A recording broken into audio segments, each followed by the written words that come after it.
is circa 2005. And good evening, everybody. I'm Drew Goodman. How quickly time flies. The Rockies are coming off a very nice weekend. They took 2 of 3 from the Dodgers, oh so close to sweeping L.A. on Sunday. They blew a 5-3 lead in the 8th inning, and now they welcome in a team with maybe the best pitching staff in all of baseball. Let me bring in a guy who knows something about pitching, George Frazier. These guys are pretty good. Yeah, you know, we were talking about number ones on other teams, how the Cardinals might have maybe one, maybe they got 4. And they're that good. And all of a sudden you lose Pavano, and then you plug in Al Leiter. Guys won 155 games in the big leagues, so they didn't take a step back. They may have even taken a step forward on experience. You look at Josh Beckett. He goes tonight versus Jamie Wright.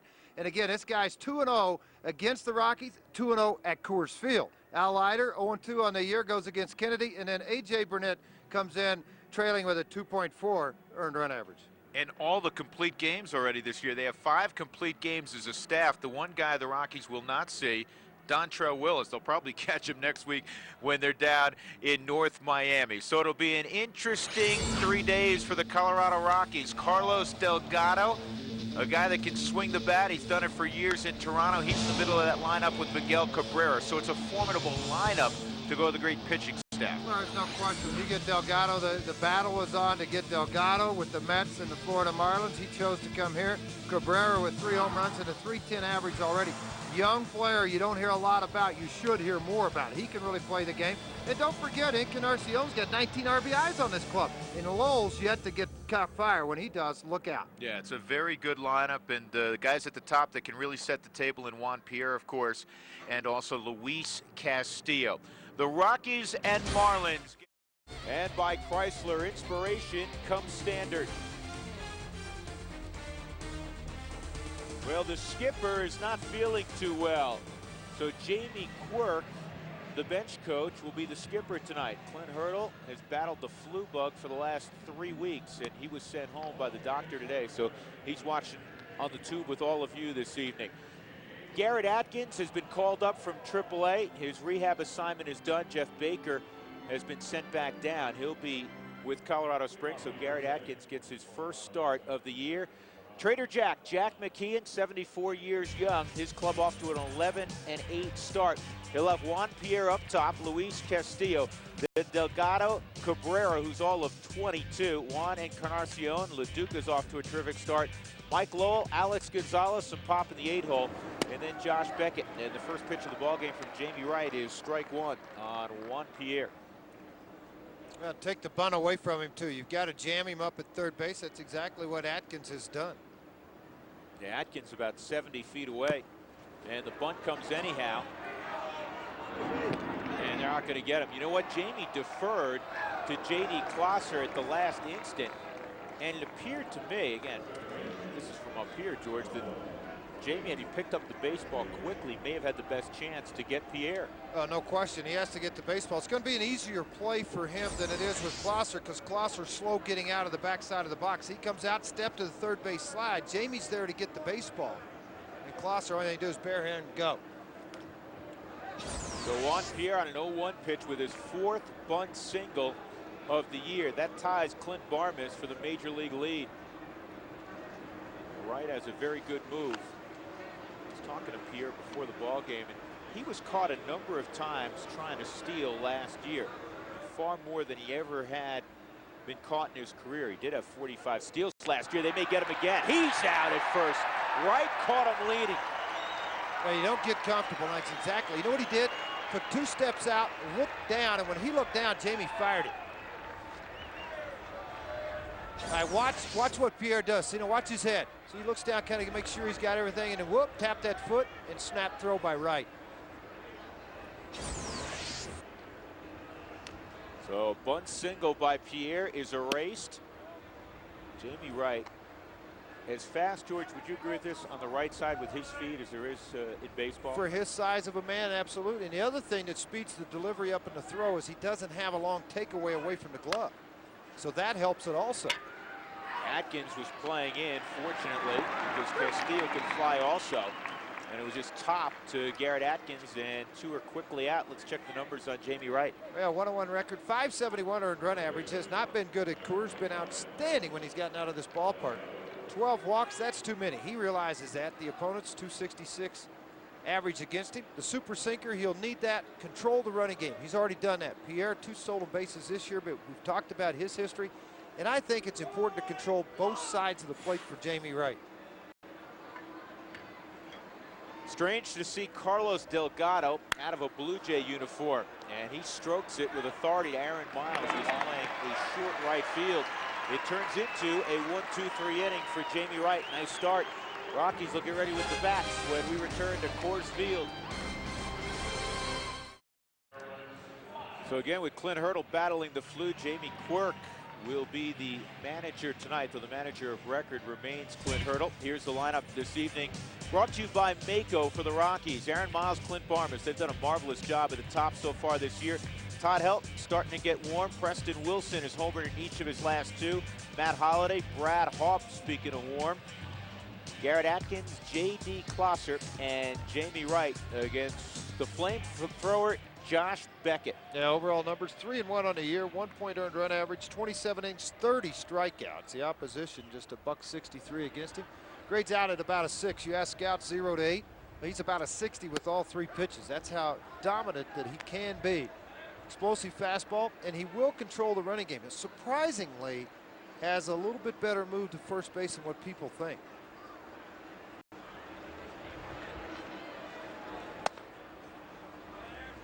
Took something off 1-1 on Aaron Miles.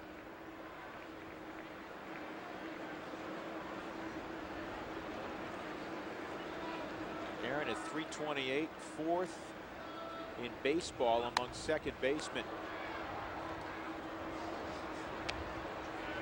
He's going to take his hacks despite hitting at the top of the lineup. A very aggressive leadoff hitter. In fact, Miles has yet to walk this year.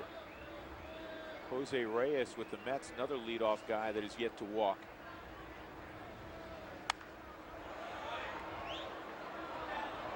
There's that good hook that Beckett possesses. 1 ball, 2 strikes, it remains.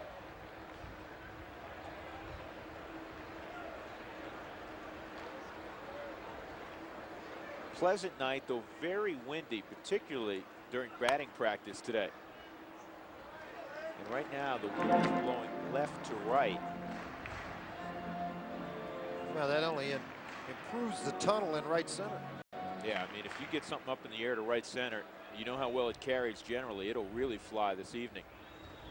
First of 3, Colorado and Florida. Back up the middle, base hit. Aaron Miles turned around that 95-mile-an-hour fastball, and the Rockies have the leadoff man aboard. Boy, he has swung the bat this year, really as he did a year ago. Here's the gloves defensively behind Beckett, brought to you by Rico. Cabrera, Pierre, and Encarnacion in the outfield. Lowell, Gonzalez, and Castillo, 501st time they've started together in the Florida infield. Carlos Delgado's at first, and former Dodger Paul LaDuca has the gear on.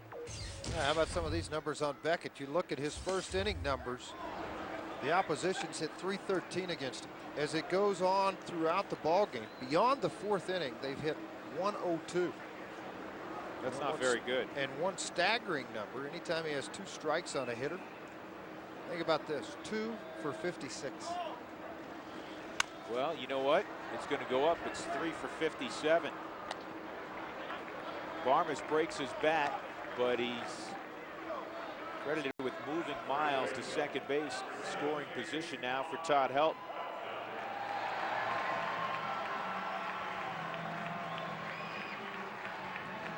Marlins beginning an 8-game road trip this evening. This is as far west as they will get. They also will play in Philadelphia and Atlanta before returning to Fort Lauderdale. In there for a strike. Gary Darling, the crew chief, is calling balls and strikes this evening. Larry Poncino at first. Mark Wegner at second. Paul Nauert at third base. Yeah, a matchup you like to see. A very good fastball hitter, and Helton going against good heat from Beckett.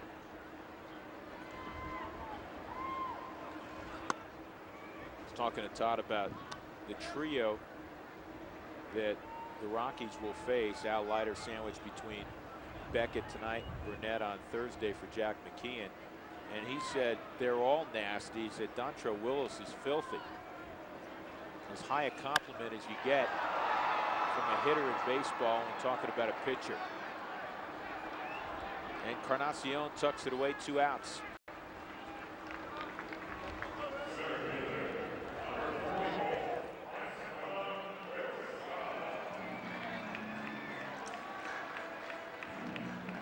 Now bring Wilson to the plate, and he's starting to find a groove.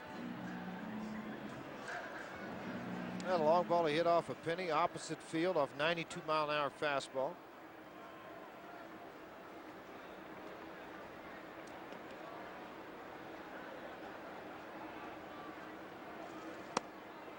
The opposition, a lot like for Jamie Wright as he is with runners in scoring position. He was brilliant a year ago.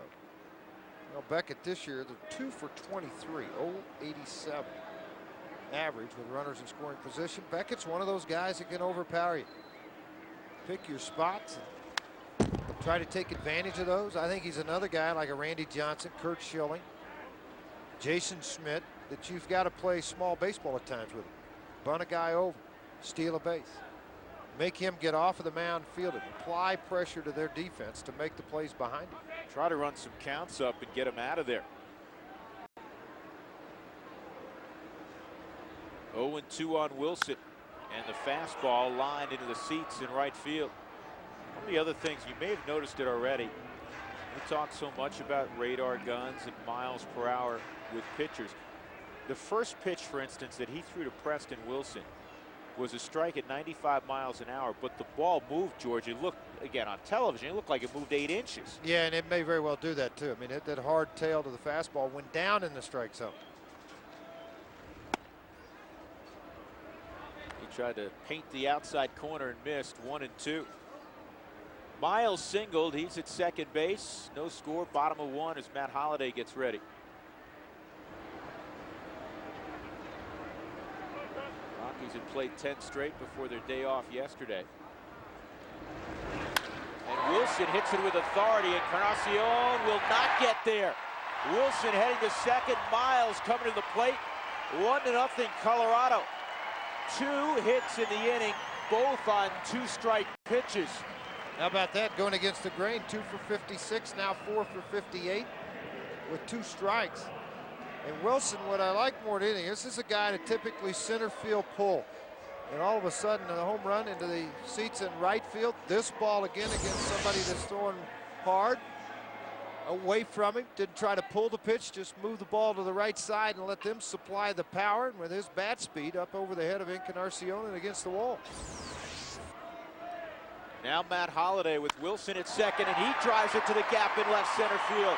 Wilson will trot home. It'll go all the way to the wall. Holliday around second. He's thinking 3 bags. Matt Holliday with his 4th triple of the year. How about those wheels? Rockies' record with 11, is it in jeopardy? That's the team record. Holliday now with 4 triples.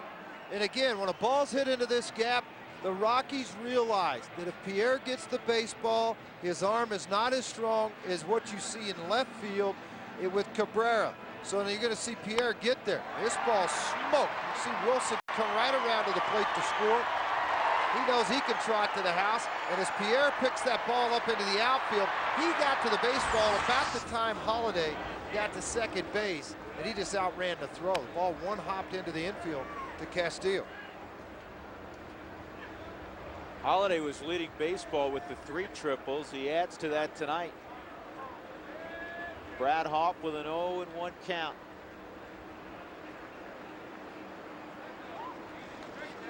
Breaking pitches in there, 0-2. Hawpe has quietly put together a 7-game hitting streak in which he's hitting .455 during the stretch, including 3 home runs.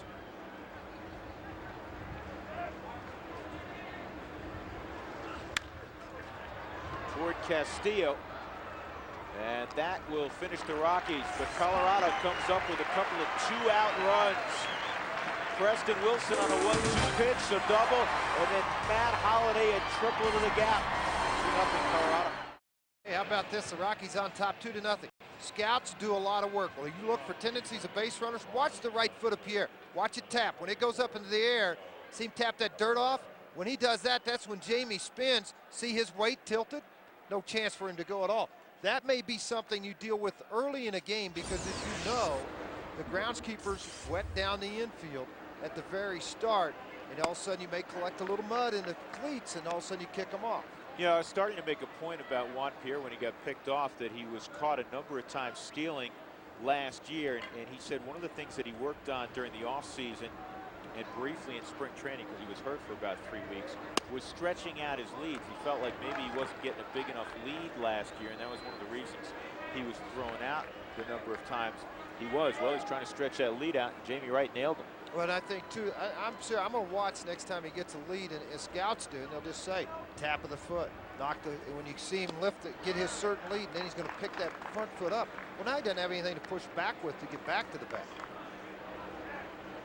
2 balls and a strike on Miguel Cabrera, who just a couple of months ago turned 22. This is one of the great young talents in baseball offensively. People got a glimpse during the 03 postseason in the second half of the year. He was a big part of that World Series run for the Florida Marlins. And played everywhere. Yeah. Not just the outfield, played third, played right, played left, played first. Yeah, he can play all 4 corner spots, first, third, right, left. And look at the numbers this year. 310, 3 home runs. He's driven in 16. Last year he had 294, 33 homers, 112 RBIs. Oh, what a hit by Atkins. That's not a bad way to come back in 2005 defensively, especially amid all the question marks about his D, to make that play. Well, it's all about reaction. This ball, one hop backhand and then get back to your feet. Gather your balance to make the accurate throw. Look at this. Well, nice play by Atkins.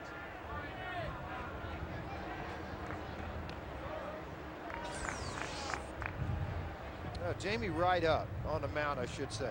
A lot of sinkers. You're going to see a lot of balls pulled. I think that's why you see Atkins a little closer to the line, and you see Barmas in the hole. Encarnacion thrown out by Barmas. Let's check in with Keith Blyer. Keith? On this 10th anniversary at Coors Field, it's a little bit disappointing that Clint Hurdle, who's been with the club for so long, is not here tonight. Under the weather. Get well soon, Clint. And we should mention this is not the managerial debut for Q. Jamie Quirk has managed the Rockies before. 1 game back in the 2003 season, and he led them to victory at Detroit. He also filled in for a suspended Tony Muser of the Kansas City Royals in '98 over 8 games, and KC went 4-4. I talked to Quirk before the game. He said that Clint Hurdle did not leave a lineup for him, but that they talk about the lineups every day, so this is probably the exact lineup that Hurdle would have come up with it. But it is a Quirk creation. And I asked him if he expects Clint to be back soon. Jamie says, knowing Clint, tomorrow morning, bright and early. All right, Keith, you know, he's been battling this flu bug, and several others have throughout the organization for a while. And so Clint, you know what? He must not feel well for him not to be here. And it's as simple as that. 1 ball, 2 strikes. Paul LaDuca hitting .368 on the young season. Shocked when he was traded by the Dodgers at midseason last year to Florida, but now he's set down some roots in South Florida. He and his wife and their young child. Oh, that was close. 2 balls, 2 strikes. Well, LaDuca is accustomed to catching quality pitchers. He had that luxury in Los Angeles. Here he is with one of the great staffs in baseball with the Marlins.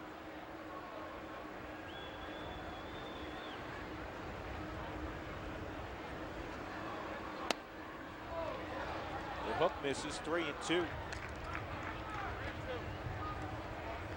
LaDuca has always been a guy that'll work a count. Very difficult to strike out. He's got a 6-game hitting streak going.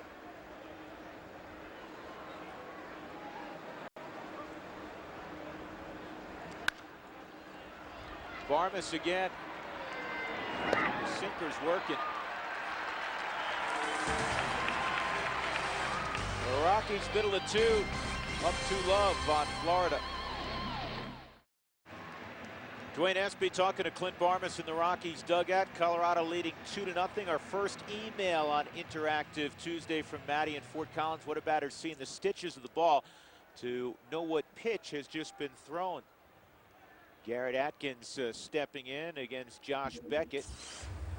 And the first pitch is ball 1. When you face it again, let's say the Rockies are facing Beckett tonight. One pitch that he'll throw is that four-seam fastball, okay? So when you see this come out of his hands, you really don't see a lot of seams. You see more wide of the baseball. So it tells you a four-seam fastball is coming. The same thing with his curveball, because what he does, he holds it the same way, and then he pulls down with the grip here. So now you have a downward spin on the ball. Still, you're not going to see as much baseball. That's what makes it really hard to pick it up off Beckett, is because of his delivery and also the explosiveness of the pitch. Now, you ask about different pitches. One thing you'll hear me and Drew talk about, the red dot in the back of the slider, in the back of the baseball. You literally, when you're throwing right here in the back of the ball, these two seams almost seem like they grow together, and you see a tight red dot. Well, hitters pick that up because there's that red dot in front of it, obvious also, so that helps them pick up the slider. Same thing with a split finger knuckleball. You see a different spin on the baseball to help depict it. And after years of a lot of practice, a lot of reading, hitters are able to figure it out. 2 balls, 2 strikes on Garrett Atkins, who had a marvelous spring and was going to be the starting third baseman. And then Saturday in Colorado Springs, 48 hours before the opener, he pulled his hamstring. Ground ball deep in the hole, and a wild throw by Gonzalez. Boy, that was ill-advised. And Atkins hustling to second, and Delgado throws to the dirt there. This is normally an outstanding defensive team. Why Alex Gonzalez didn't eat that baseball, I'm not quite sure, but an infield hit and an error on Gonzalez, allowing Atkins to go to second base. I think a lot of it, guys want to try to make the highlight reel at night. Go after a ball, eat the baseball. You don't have a play on this. This ball's all the way over into the hole. Base hit for Atkins. Error on the throw to allow him to go to third or to second base. Man, where was that going? That was headed to Maddie in Fort Collins. Yeah, there you go. Klosser up there. Jamie Wright hitting behind Klosser, so a little different situation normally with a leadoff man at second. Klosser's going to try to drive him in as opposed to just moving him to third. By the way, first error of the year on Gonzalez.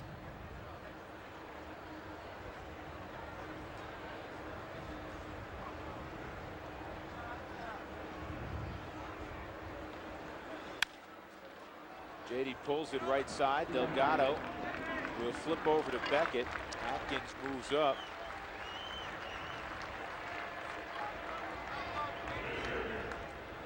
Well, Jamie Wright's not an automatic out. He's hitting .286 on the year, 7 at-bats, a couple of hits.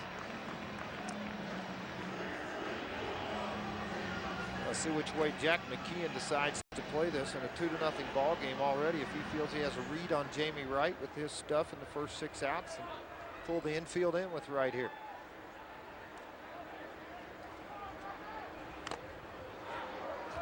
Pretty good hack at it. Just watching Beckett, though he's given up a couple of runs already. Even with the great heat, George, he stays out of the middle of the plate for the most part. Well, he's got that sinking, sailing fastball that'll run away from left-handers. He's got the good fastball that has great control of the outside part of the plate. Got another email. And this from Jane in Pine, Colorado. Is it true that the starting pitcher picks a uniform for the Rockies? Yes, he is. Yeah. The uniform top every night. The bottoms stay the same, but the tops, the starting pitcher picks what color and what style. Jamie with a bouncer that'll drive in a run. Right over the head of Mike Lowell. 3-0 Colorado.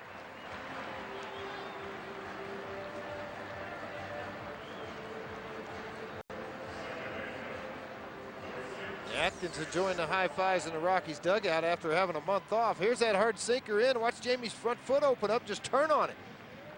This ball right out over the head of Lowell. Playing back in the infield. Freeze the runner, throw to first. You don't know. Good start for Atkins. Good start for Wright. Miles started to Out offensively with a hit in the first inning. Pretty good turn there. 3-6-3 against a guy who could run a little bit. Aaron Miles. The Rockies put together a couple of hits and another run. 3-0 they lead as we head to the third. Well, it's been a while for Jamie Wright. He picked up his first ribby since 2001 with that base hit last half inning. The Rockies ahead 3-0. Now, if Wright mows down 3 in a row, strikes out the side in order during this inning, Eric Egender from Castle Rock will win a Steel FS45 lawn trimmer. To enter, just email your name, age, address, and phone number to contest at fsnrm.com. Now, Eric, your last name was phonetically spelled for me. If I butchered it in any way, I apologize. Sincerely. Rockies defensively, we haven't looked how they are lining up this evening. Garrett Atkins made a gorgeous play already in the ball game. Rico, the sponsor of our defensive alignment, Holiday, Wilson, and Hop in the outfield. Atkins, Barmas, Miles, Helton left to right in the infield, and J.D. Klosser doing the catching. 7, 8, and 9 in the order for Florida. Mike Lowell, Alex Gonzalez, and Josh Beckett. Lowell, a career .277 hitter. Appeared in 3 straight All-Star games for Florida, scuffling so far in the month of April. He's been dropped in the lineup. On the outside corner for a strike. Jamie beat Philadelphia on the road in his last outing. Gave up a run on 5 hits in 6 innings. Rockies prevailed 7-4. Miles on one hop. Will throw out Lowell, 1 done. Here's how you email us. And obviously, some people remember from last Tuesday night.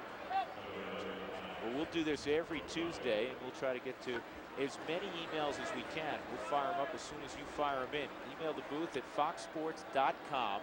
Search Rockies booth. Tracy emails us. That's not Tracy, of course, but Tracy emails us, what, about 8, 10 times a game. We don't answer any of his emails. Well, they're nonsensical in nature. Here's the Cowboy. If you could pull back on his monitor, he's doing a crossword puzzle right now. That or he's playing solitaire. Well, you notice the window's closed down there. He doesn't want to get himself cold down there. No. Cowboy hat on, his big park. 1-1 on Alex Gonzalez.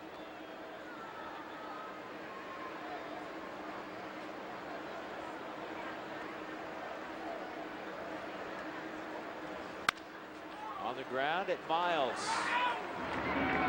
Jamie Wright in a good groove this first time through the lineup so far.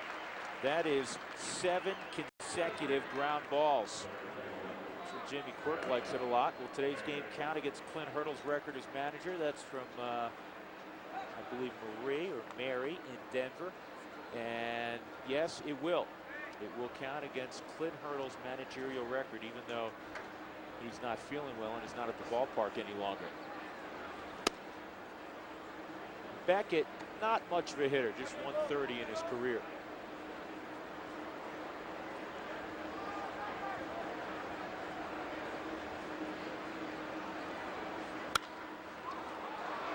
In the air. Hop calling off Preston Wilson, and they'll make the catch. Another 1-2-3 inning for Jamie Wright.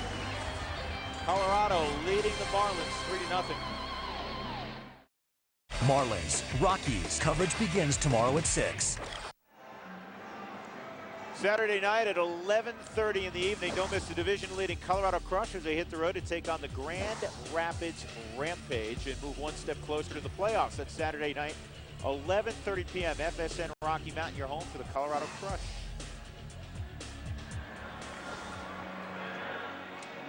Todd Helton getting set to go. Clint Barmas will hit in front of him, and then Preston Wilson will follow. The Rockies leading 3-0 with George Frazier and Keith Blyer. I'm Drew Goodman.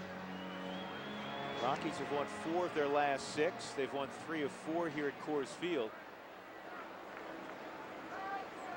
They'll play 3 against the Marlins, and then they'll hit the road for 9 games. They'll play 3 in LA next weekend. They'll go to San Diego for 3, and then they'll have an off day before taking on the Marlins again in South Florida. Breaking pitch for a strike to Barmes. And a fielder's choice to third. His first time up, and moved Miles to scoring position. And a ground ball at Alex Gonzalez. One out, and let's check what's on tap. Brought to you by Budweiser. Here's the television schedule. We'll be on the air tomorrow with the pregame show at 6 p.m. right here on FSN Rocky Mountain. Thursday afternoon on FSN, a 1 p.m. start time as it's getaway day for both Florida and Colorado. And then from LA, 8 p.m. our pregame show on FSN on Friday, and 7:30 we're on the air from Los Angeles, Dodger Stadium.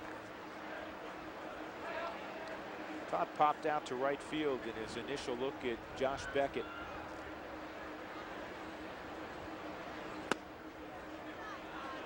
That just missed.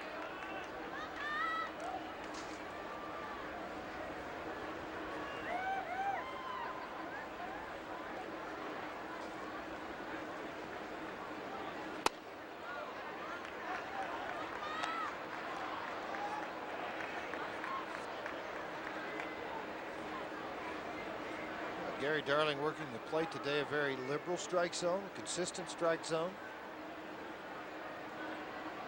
Hitters typically don't have a lot of argument with the way he calls the baseball game. Well, Beckett on 4 pitches issues his first walk of the ball game. Preston Wilson has been swinging a hot bat. He's starting to track the baseball and take quality swings on a regular basis. His last 2 ball games against the Dodgers. This one on Saturday went about 442 feet, and then he went opposite field on Sunday. 2 no-doubters. He drove in 6 Saturday and Sunday, and he drove in a run in his first at bat against Josh Beckett on a 1-2 pitch, a line shot over the head of Encarnacion in right field.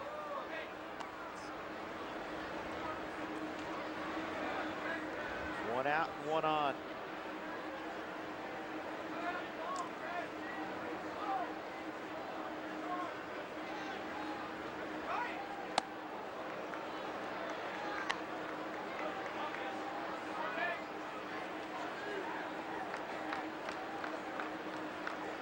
Rockies came into the ball game leading baseball with a .306 average.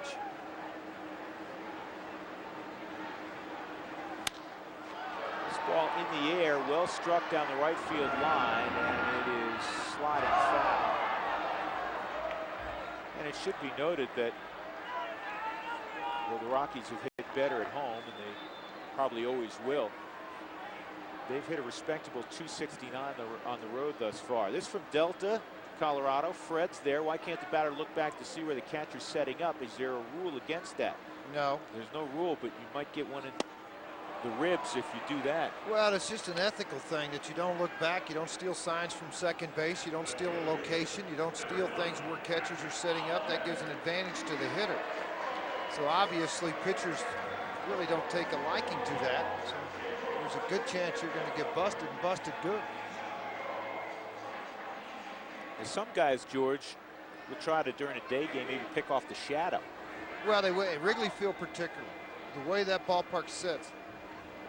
Yeah, and this was something the Mets never figured out. I remember in '84, they, the whole time, their catcher would lean forward, Carter, and then you could see his helmet move on each side of the plate a lot of times. The kid was always worried about hitting, not catching. Holiday tripled his first time up. That pitch misses. 1 ball and 1 strike. Bat his 4th triple of the year. He drove in the Rockies' 2nd run.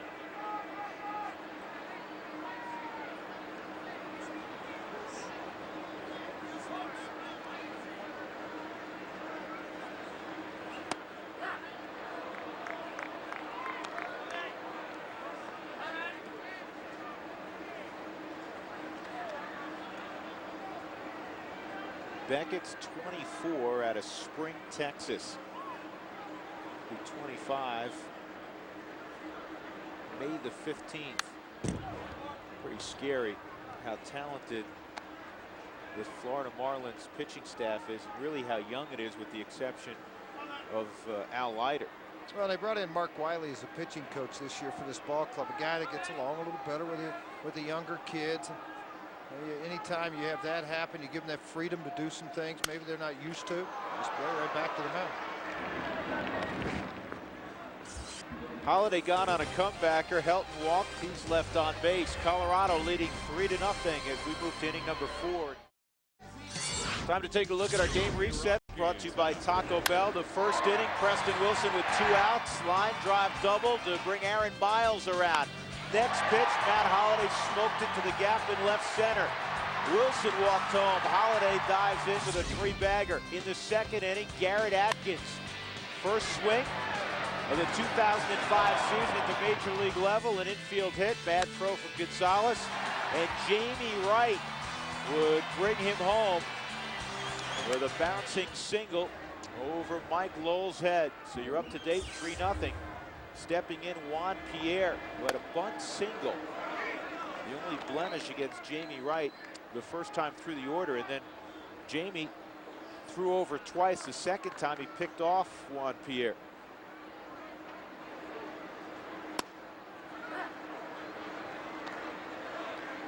One ball and 1 strike on Pierre. Even though there's 1 strike, you saw Pierre bunt his last time up successfully, so Atkins is still about 70-75 feet away. But he'll show it off and on, particularly if he feels the guy on the mound doesn't get off quick enough to get to a baseball. He has worked at it, perfected it so much that it's a situation where he deadened the ball out in front of the plate, move it 4 or 5 feet, just allow him that extra inch to get there. He turns on this one and hits it a long way to right, and Juan Pierre has hit it out of the ballpark. For Pierre, just his 8th career home run.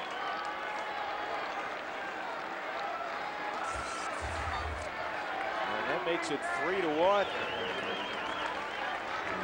JP muscles up.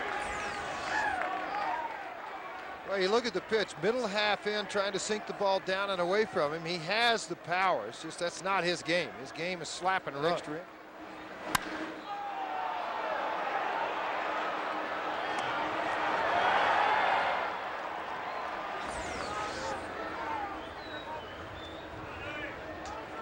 And of his 8 home runs, that is number 1 at Coors Field. He'll take a good razz in for a while in that dugout of the Marlins. Starting already, isn't it? Such a likable guy. He's a tremendous teammate. 0-2 on Castillo. Slapped at Barmes. Play by Clint. Charging, firing. We get a guy who can really run. Let's check in with Keith Blyer. He's with Jerry Dipoto. Keith? That's right, the Jerry Dipoto, the one who is now working. What's your official title with the Rockies now, Jerry? I'm not quite sure yet, but I'm certain it's not the Jerry Dipoto. Director of Professional Scouting. Yeah, so you are a scout looking at future talent, looking at current talent, but you were on the mound 10 years ago tonight in the first game ever at Coors Field. We were just talking about how it's a little bit chilly here tonight. It's not as cold as it was 10 years ago. No, I can remember waking up on the morning of opening day and the streets were covered with snow, and we thought there's no way we're playing. We got over here, it's the first time we'd seen the ballpark, and it was covered with snow, and it was like New England with the Tony Franklin kick. They came out with the sweepers and Zambonis and wiped it off, and sure enough, we got it in. It took about 6 hours, but we got it in. Yeah, they had those Snowcats working in center field to count 1-1 here to Delgado. Jerry, do your recollections of that night and what it meant to this city and the sports fans here, what do you recall as Delgado grounds one sharply to Helton for the second out here? Well, I mean, my recollections were about, first of all, the energy in the ballpark. At that time, it was the most beautiful ballpark I'd ever been in, and the energy level that was out there was unbelievable, and it was that way for 5 or 6 years, where you had to go Rockies, and it was incredible to be around, and come the 7th inning, you just never knew what was going to happen. But that night was such an up and down game. It was unbelievable how many times it went back and forth, and you think the game's over, and then it's just starting again. And after spending so much time here in Coors Field after that, it brings back good memories to think about that day and how that crescendo, it's never quite over. What seems to at the time be a crescendo is only the start of it. Yeah, and I recall that game ended pretty well too for Rockies fans. Now it's Miguel Cabrera, and 1-0 the count to him. You've been busy the last couple of years, including winning a World Series. Quickly tell us about that. You know, it was exciting. Spent the last 2 years with Boston before coming back to Colorado, and you know, being part of a world champion, that was unique, something in my baseball life I've never experienced. You work your whole life to do it. You know, now the goal becomes to do it here. And with the people we have involved and the direction we're going with, there's no reason that that can't happen. Well, we're thrilled to have you back, Jerry. Thanks. And it's balmy tonight compared to 10 years ago. Back to the booth. This ball is struck well, and it is off the auxiliary scoreboard. Hop with a strong throw. Nearly got Miguel Cabrera. And I said all along, for a first baseman, this guy has a cannon in right field. A plus arm. People don't believe that when they say it. They say, well, you moved the first baseman out into the outfield. He has worked on his delivery. He has worked on getting his arm in a proper position to get lift and carry on the baseball. And a throw just to the second base side or Cabrera's history. I mean, Hop thought he had him.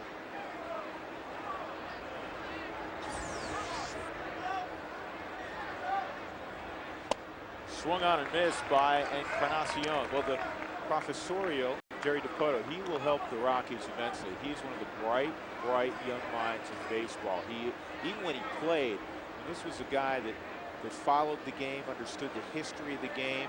Well, that was the key to it. He was a part of everything in baseball. That he worked out of the bullpen. He was very involved in the players' union. He understands that side of it.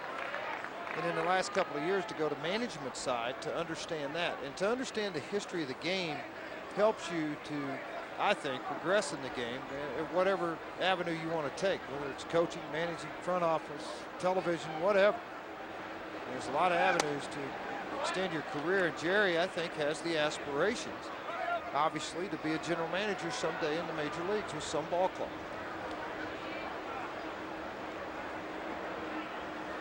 Right ahead of Encarnacion, 1 ball and 2 strikes with Cabrera at second.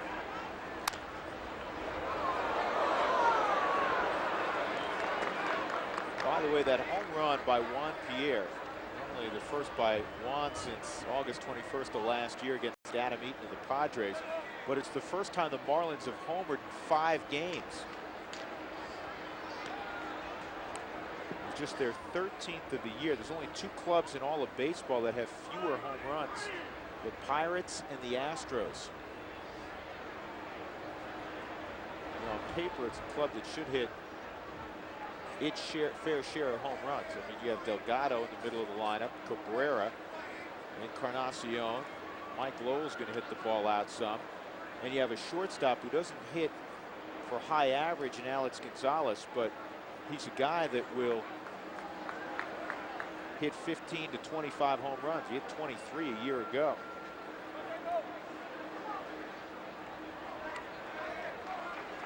It's one of the reasons there are many who picked the Marlins to win the very competitive National League East. Great pitching.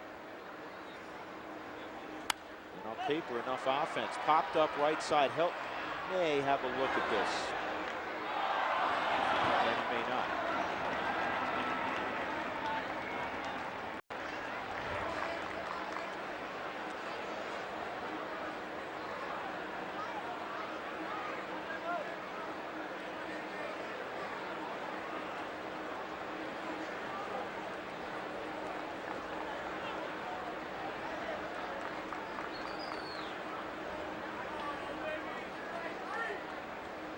Set up away, and the fastball just misses.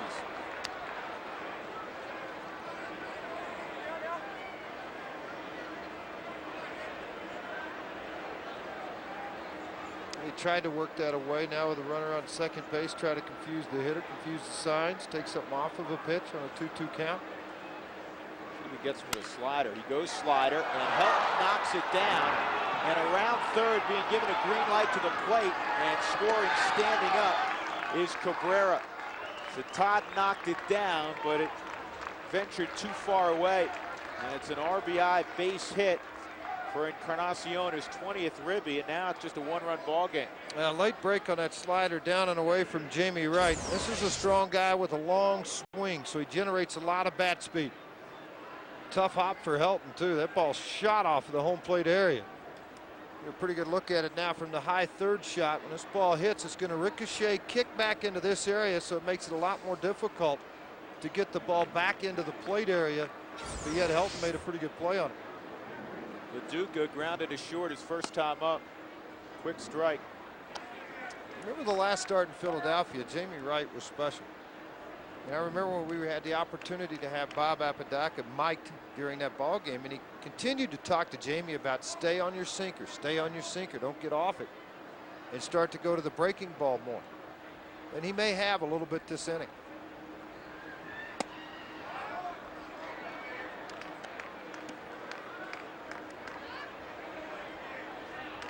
One ball and one strike on LaDuca.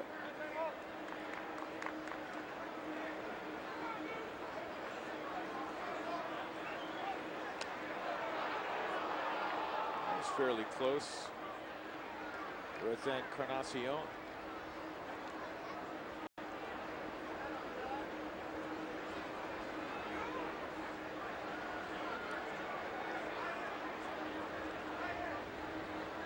He takes off for second, and Prosser will not have a play. 16 stolen bases against the Rockies without a runner being thrown out. First on the year for Encarnacion. I guess when you see that late kick get a little bit higher, the concentration on right side is to have more control over a pitch to the plate than using the slide step. He's not as comfortable using the slide step with runner at first. He compensates a lot of that with a great move to first base. 2-2 on LaDuca. This guy handles the bat well. Very good situational hitter. And I always felt, George, that he was the glue in LA. Well, I felt like he held their ball club together. So many people upset, particularly Eric Gagne. He cried when they traded him. I mean, he just couldn't believe he lost his teammate. This was a guy that the Los Angeles Dodgers didn't think would ever catch every day in the big leagues. They didn't think he had the size or strength to do it. And they didn't think Pedro Martinez could either. How many Cy Youngs does he have on the mound? Barmes throws out LaDuca in the inning. The Marlins come up with a pair. Juan Pierre, of all people, hits one out. And it's a 3-2 affair. You're watching FSN Rocky Mountain. 3-2 game. Jamie Wright, Josh Beckett hooked up in a good one. And leading things off for the Rockies in the bottom of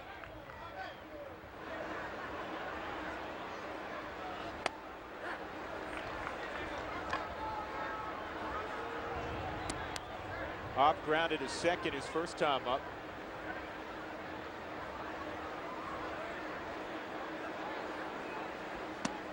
And he goes soft, breaking pitch, 0-2.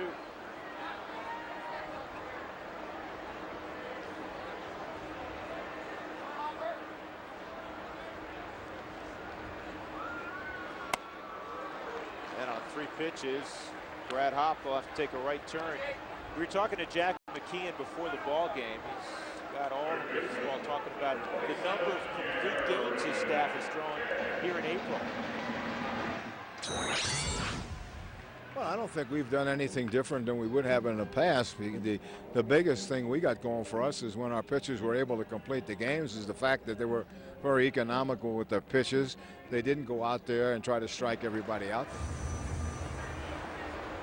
Well, in the first 9 games of this year, the Marlins had 4 complete games. They now have 5. The last team, as Garrett Atkins takes a strike 1-1. The last team to have 4 complete games after 9 ball games was the 1992 Boston Red Sox. And who was on that staff? Some guys that finish games, George. Guys who would take the baseball at 7:05 and they were around. I'm trying to think who would have been on that staff in '92. It's a great question for the fans at home. Hey, email the booth. Give us the starting 5 of the Boston Red Sox in 1992 and who their closer was. Well, Doug Marino stepped out of the booth. Well, I know I don't want Marino to do it. I want the fans to email us and let us know who they were. 2 balls, 2 strikes, and another hit for Garrett Atkins.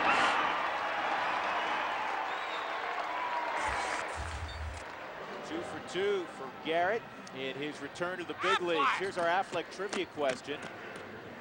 Who gave up the game-winning home run to Bichette in the first game at Coors Field 10 years ago? And if you were listening at the top of our broadcast, we gave it away. I didn't know that was going to be our trivia question tonight.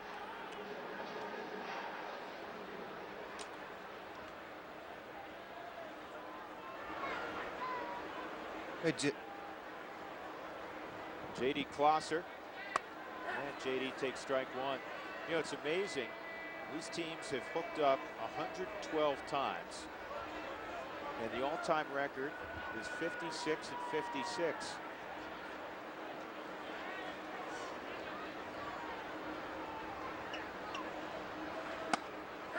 That's right there at 95 miles an hour.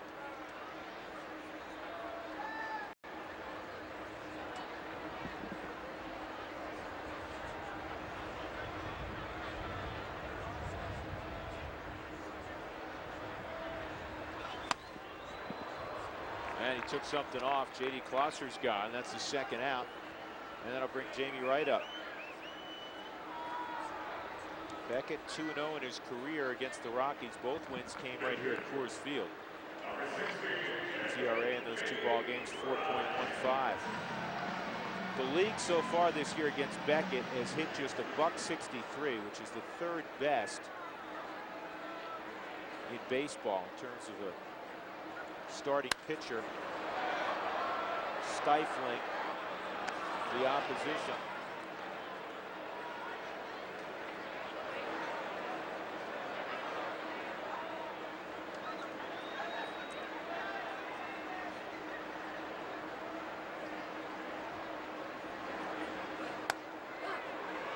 not fair. That's not right. That's just not fair.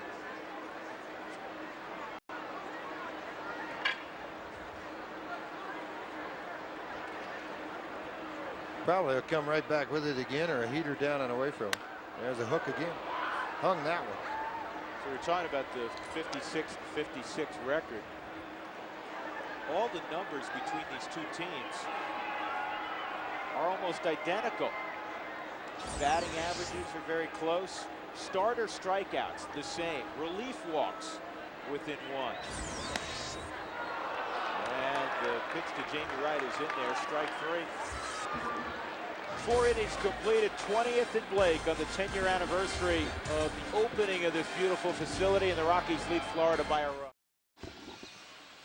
Top of the 5th inning, the Rockies leading the Marlins 3-2. Let's take a look one more time at our Affleck trivia question. Who was the losing pitcher in the first game at Coors Field? It was Mike Remlinger. There's the ball hit out by Dante Bichette. Kind of a hanging slider on a 2-1 pitch. Don Baylor embracing Bichette. 11-9. The Rockies won it in 14 innings in the home opener, the Coors Field opener in 1995. 10 years ago tonight. Mike Lowell, he gets a slider for strike 1. Boy, I tell you, Jamie has been so efficient with his pitches tonight. 48 pitches so far in this ball game, 32 for strikes. That you like to see. That allows starter to work deep into the ball game.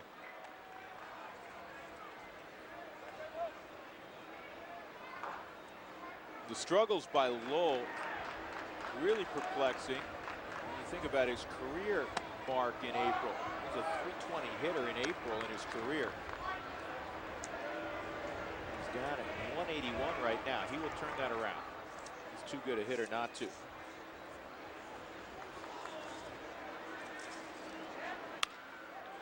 Sharply hit ball, but a clean hop for Atkins. Long throw. That was not an easy play. Did you see the way that ball hit on the line and hop straight up? As a third baseman, you're going to try to stay down on the baseball, square yourself up, but that ball looked like it hit right on the seam, jumped straight in the air.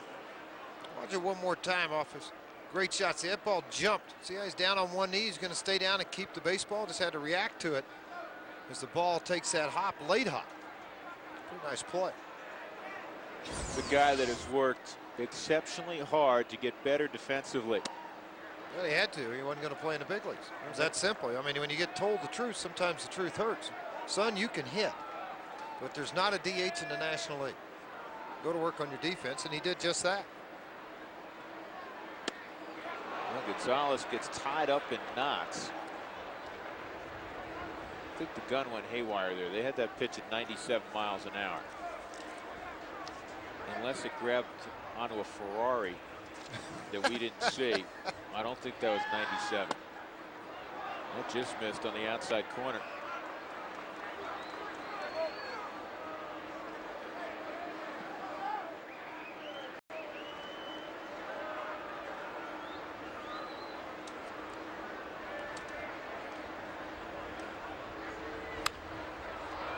This is hit well to left field. If it stays there, it's gone, and it is out of here. He hung a breaking pitch, and Alex Gonzalez is jogging around the bases for the second time this year, and he ties the game up at 3.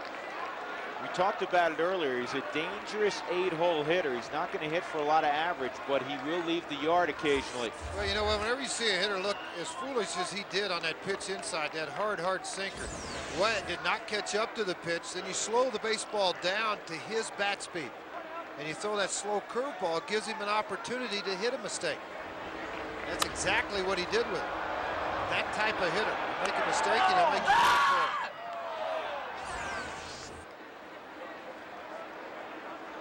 Fifth career home run for Alex Gonzalez at Coors Field. 0-1 count on Josh Beckett. 3-3 in the 5th.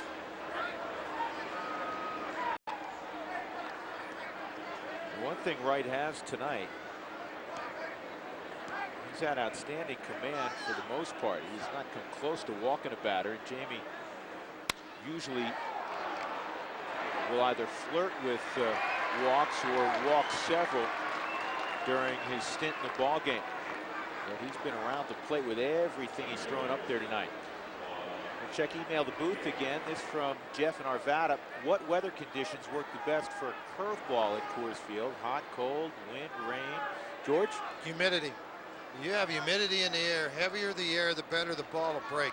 You don't have, and it also, you know, with humidity in the air, it allows you to have a better sinker, better curveball, movement on a changeup. You know, thunderstorms start to roll around. You get a little, it's kind of nice to pitch at Coors Field. Typically on cool nights, you don't see as much break on the ball, but the ball doesn't carry as far either.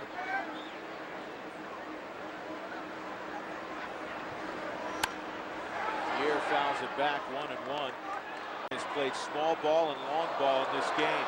He had a bunt hit in the first, and then hit his first home run since last August in the 4th, and his first career home run at Coors Field, despite the fact that he played 2.5 seasons at Coors Field. By the way, remember the question, George? We were wondering that 92 staff for the Red Sox. They had 4 complete games the first 9.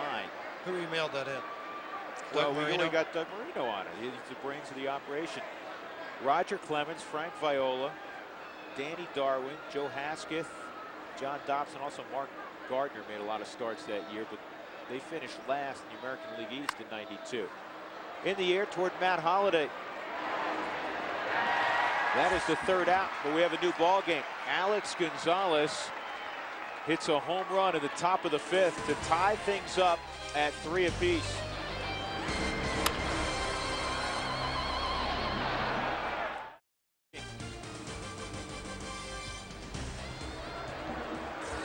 In a 3-3 game, the 0-1 pitch to Aaron Miles. Line drive off the glove of Lowell. He can't find it. Now he has no play.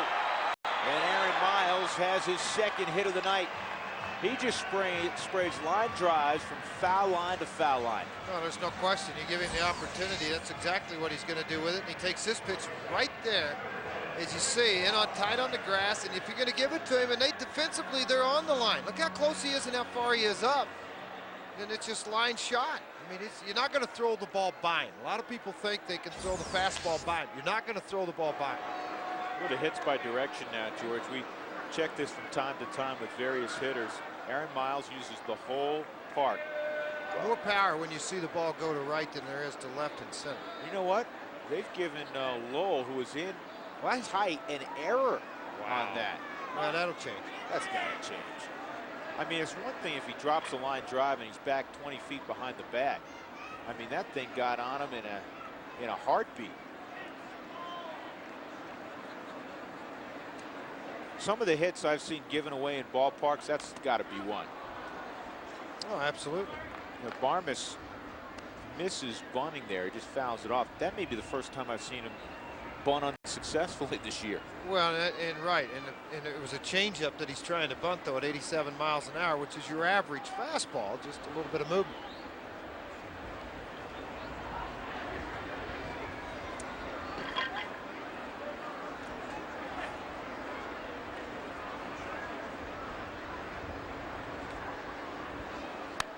Barmes gets that in the air. Miles gets back, and Castillo was scrambling to get over there. Delgado did not realize that, and he caught the baseball.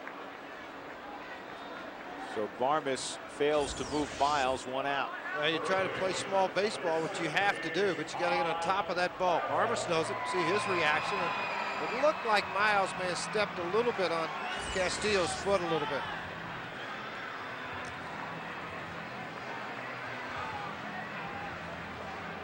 Todd Helton just 4 RBIs shy of Larry Walker, becoming the all-time RBI leader in franchise history with 844 right now.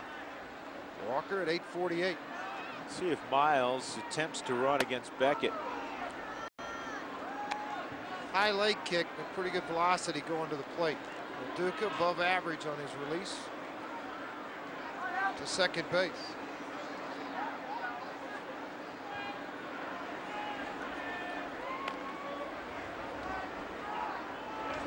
No movement, and that's in the dirt, 2-0. Of everybody on the list for RBIs, Helton obviously the only one still here. Walker, Bichette's third at 826, retired. Castilla 741. Colorado Rockies RBIs all time. RBIs, Rocks all time, as we said earlier. Galarraga 579.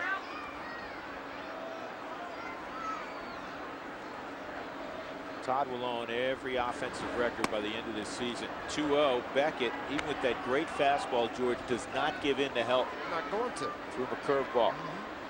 So which one of these young kids you think will chase Helton down? That's yet to be determined. In other words, you don't know. Helton is going to put up ridiculous numbers. Is it Ian Stewart, maybe? Where'd that go? I can't. Did you see? I watched it up in the sky. I never saw the Well, we'll find out if Castillo knows where it went. He did know where it would come down. 2 outs.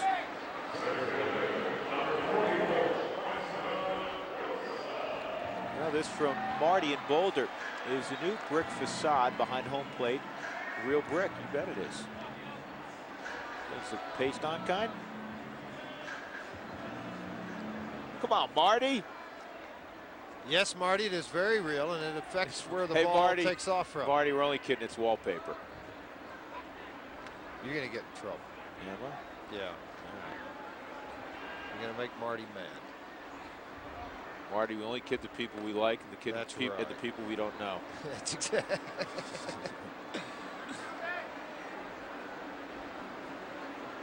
Wilson hammered a double his first time up and struck out in the 3rd inning. I remember earlier we told you as you get deeper into this ball game, beyond the 4th inning, the opposition's hitting just 106 against Beckett.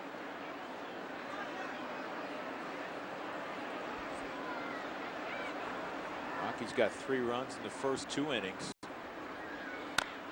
Zeros on the board in the 3rd and 4th.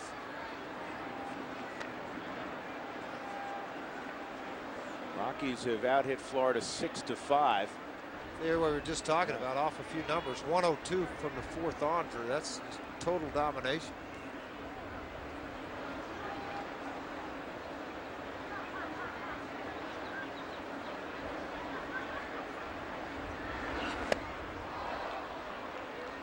One ball and 2 strikes. What you want with all of these Marlins starters is to get them out of the ball game. I mean, oh, absolutely. You got to get their pitch count up and get them out of there. Well, he's thrown 73 pitches in the ball game. He's working here in the 5th. Not a high number, but how about this? He's only thrown 18 balls in 5 innings. 55 strikes so far.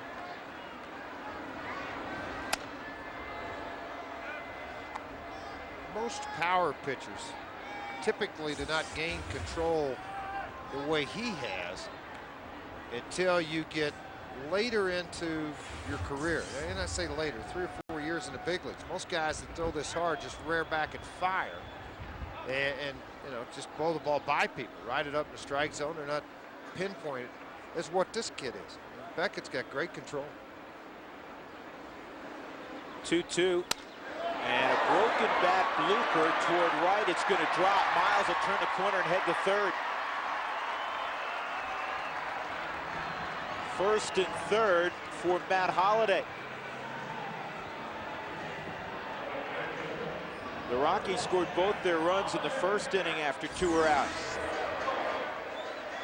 Just right in on the fist, but again, you're looking at the strength of Preston Wilson and the strength of Beckett's fastball. Combination of broken bat, but yet this ball dies into the outfield. Miles with 2 outs, he's moving on the pitch anyway. He made it to third easily. Let's see if Holliday can come through again. Triple to left center the first time. A comebacker in his second at bat. You know, he fools around with a split finger, George, and that almost looked like the split. Well, he may use it here at altitude, try to get some downward plane, get people to hit on top of the baseball.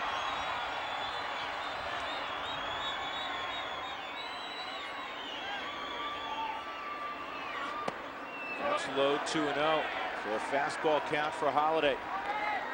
We're tied up at 3, bottom of 5.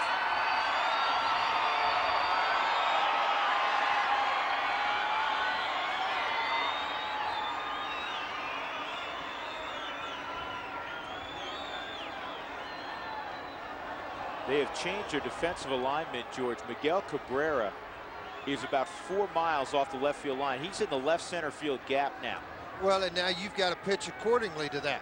That's what Drew's talking about. Freeze it up right there for me, Sammy. About right out here's where he is. So now you've got all this area down this left field line that before wasn't there. So now you pitch to that. You go fastball away and keep the ball away from him, because if you come inside with a breaking ball, you'll see him pull the ball down the left field line. And another guy with the Rockies that uses all of the ballpark to have success with.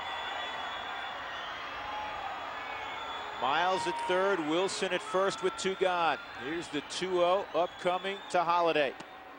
3-0. Brad hops on deck.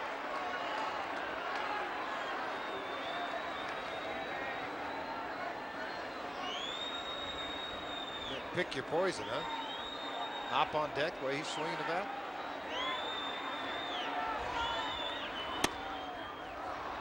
Three and 1. Well, if you have a group that'd like to come out to Coors Field and enjoy one of the party suites, come on out. Don't forget, there's great deals on suites right now. Ask about the free suite, too. 303-312-2444. Runner going. LaDuca bluffs a throw. Wilson will have second base.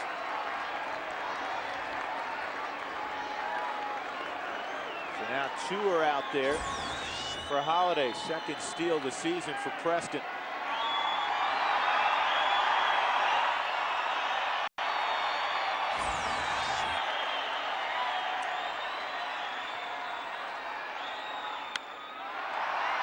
To right field, Encarnacion, a long run, but he'll get there. Now the Rockies put 2 in scoring position, but they can't push anyone across. 5 innings complete, we're tied at 3. 3-3 ball game. The Rockies have out-hit the Marlins 8-5 so far. Next month, baseball returns to Fox for another year of historical moments from some of the game's biggest stars. Showdowns between the fiercest rivals in all of sports, and incredible moments that turn players into legends. The Fox Saturday Baseball Game of the Week returns next month on May 21st in high def, only on Fox. A big inning for Jamie Wright. The reason I say that, Castillo's a lot like Pierre. He's going to slap the baseball and run with it. So that's why Atkins in, Barmas over a little bit. He's hit it to the left side on the ground 3 times now. Here comes Barmas charging, throwing in one motion, one done. Let's go to the studio. Tim Ring has a baseball update. Tim. Yeah, Drew, one game already in the books. Braves and Mets. The Atlanta offense gets to Pedro early and often. Johnny Estrada doing the damage right here. The Braves put up 3 in the first. Good enough to hold on for a 4-3 win. Drew, I'll be back in just a bit. Story of a big leaguer working on a 10 RBI night. We'll tell you who and how he did it in just a bit. Are you kidding me? Oh, I would hope not kid you, Drew Goodman. Wearing pinstripes, I bet. George, pipe down. See how excited Frazier is. I think I thought it might have been a Met, but that game's over. Well, they only scored 3 runs, so it'd be highly doubtful that somebody had 10 ribbies there tonight. That's why I said the game's over. I figured it would have been somebody in a Met pinstripe, but sorry. 1-0 on Carlos Delgado, his first trip ever to Coors Field, and he lines it fair down the third base line. Delgado will have a double. Delgado is normally strictly a pull hitter. 1 out man on second for Florida. Well, hard sinker down and away. It just came up in the strike zone. And because he's a pull hitter, everybody off of the line starting to get late into this ball game. Got a lot of power. That ball just fair by an inch down the left field line. Holliday did a nice job getting over on this baseball. Nice throw back to the infield. Play somewhat close on Delgado. Tough part of their lineup, though. Yep, Cabrera robbed of a hit by Atkins his first time, and then he doubled to right in his second plate appearance.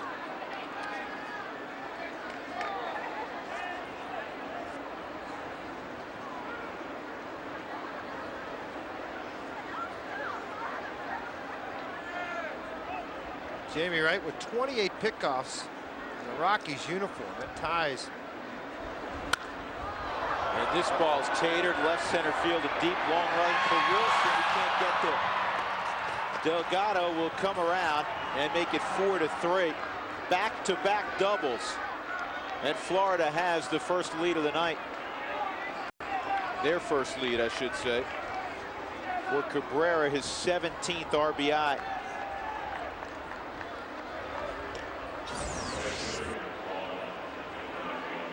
Tight right out of the glove. Fastball in after a slider away, down and away from the right-handed hitter. Cabrera very strong. As you'd see, Wilson playing in right center field, a long way to try to go and get this baseball. You know, Holiday cross, Wilson gets it back in. Another dangerous man, Juan Encarnacion. 20 RBIs on the year for him already. This is a guy that leads their club. Everybody talks about Cabrera, Delgado, the power that they have. This guy will surprise some people.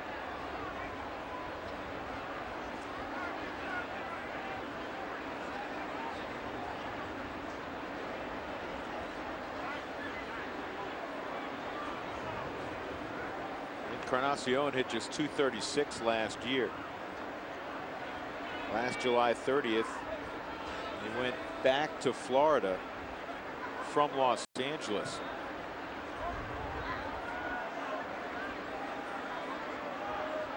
Started mentioning a minute ago, Jamie Wright with 28 pickoffs in the Rockies. That ties the record. And also for the most in Rocks history. Well, George, that's good and that's bad. Yeah. I mean, there's a lot of men on base, but yet you got a pretty good move to first too. In the air, shallow right field. Playable for Hop, tagging up, and now stopping is Cabrera. The wind is starting to swirl in this ballpark. I think it is, because earlier, Drew, I didn't feel a lot of wind coming into the booth. All of a sudden, it is coming into the booth, and so that's going to play a little havoc with your outfielders. Charlie in Cheyenne, Wyoming, can you tell me approximately how many baseballs would be used in an average game? Say the score ends 7-5. We did this a year ago. How many was it? Well, Charlie, I can tell you this. They rub every single day. They rub 12 dozen. So it's 144 baseballs for a 9-inning game. Typically, they'll have 6 or 8 left over. Not dozens, 6 or 8 baseballs. It's amazing how many foul balls go in the stands that you don't think go in the stands. Balls that get stuffed in the dirt that get thrown out. Ground balls and different things that happen during a game that they get tossed out. Third out. Think about that. I mean, there's 27 outs on each side, so that first baseman a lot of times will take the baseball and toss it up into the stands. There goes another ball. So it varies, but they rub 12 dozen every day. Wade down in the visitors' locker room. Kurt, they take care of that for you, for the umpires. Scott Doman's thrown in the Rockies bullpen. Jamie Wright is due up 4th in the bottom of the 6th inning. 4-3 Florida. 0-1 count on Paul LaDuca with Cabrera at second. Good pitch. Not surprisingly, we've just gotten word from downstairs. Miles has been credited now with the hit. They've taken the error away from Mike Lowe. That was the right move.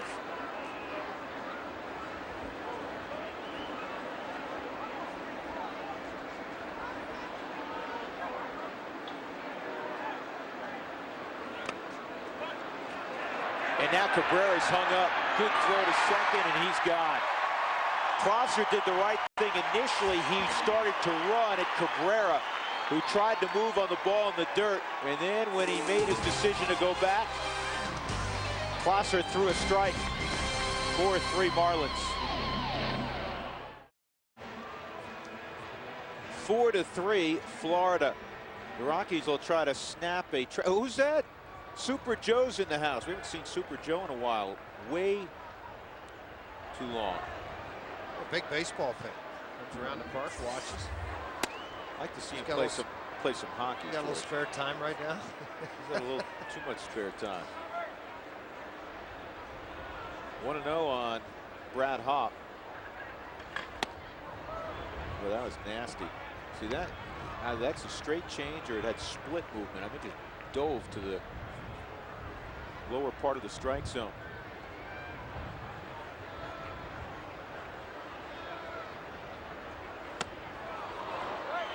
See, 97-mile-an-hour heat upstairs. Yeah, hard diving heat or split, and all of a sudden run that heat high. As a hitter, fans, I don't know if you really understand. And boy, if a hitter, you're sitting there and he's been down the whole strike zone. You think of how many pitches he's elevated above the belt tonight. Not many at all. So you sit there in this dugout, 6-7 innings, watching everything down, down, down, and all of a sudden he shoots you the heat up above. You're so surprised by it, you can't lay off. It's very difficult to catch up to it and do anything with it.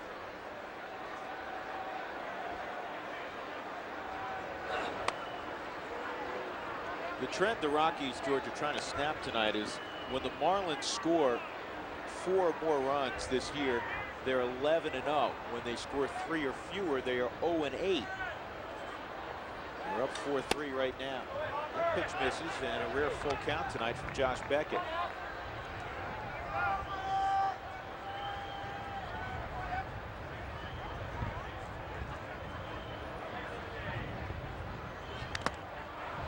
Foul tip, not held by LaDuca. And Wednesday night is Ladies' Night at the ballpark, sponsored by Big O Tires. Come out to the ball game, come through the gate, you'll receive a voucher for a future game. Spend $99. Spend $99, and you get 2 tickets to any of the ladies' nights you want to come to. You have to be a lady, though. Yeah, you do. They got Tuesday night, Coors Night, guys' night out. I get confused. Well, are you going to buy $99 tickets so you can come every Tuesday night? You got a job. You have to be here every Tuesday. I'm just listening to what you're saying. 3-2 on Brad Hopp. By the way, you get the tickets. Down the left field line and foul by a couple of yards. By the way, with good the at 2 bat tickets, by Hopp, George. Go ahead. 2 tickets, you also get a gift, fabulous exclusive events. You get opportunities throughout the whole season. So pick up the phone and dial 1-800-388-ROCK right now. Yep, suffice it to say it's a great deal. Chilly night at Coors Field. Brad Hopp battling away against Josh Beckett, leading it off in the bottom of the 6th. Hard on the ground to Lowell. 1 out. Garrett Atkins, in his return to the big leagues, has been very sound on both sides of the ball. How about this pickup on the first ball hit at him? And offensively, deep in the hole, infield hit. Went to second on that error by Gonzalez, and then he punched one into right for a base hit.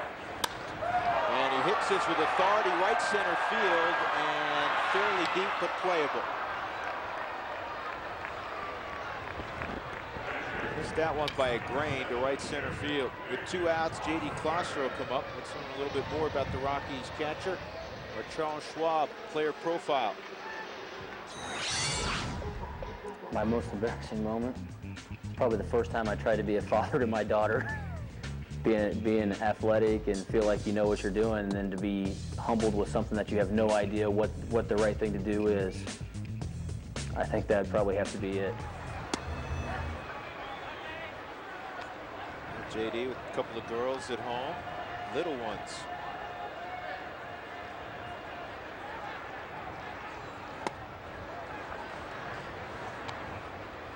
One ball and 1 strike.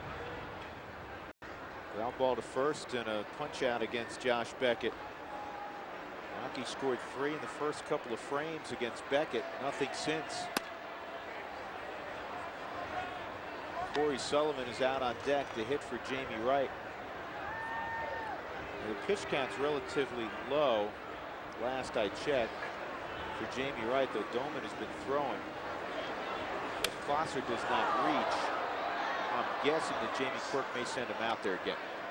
He may or may not. I mean, it kind of depends on what Wright feels like, too. You can have a low pitch count and have a hard night.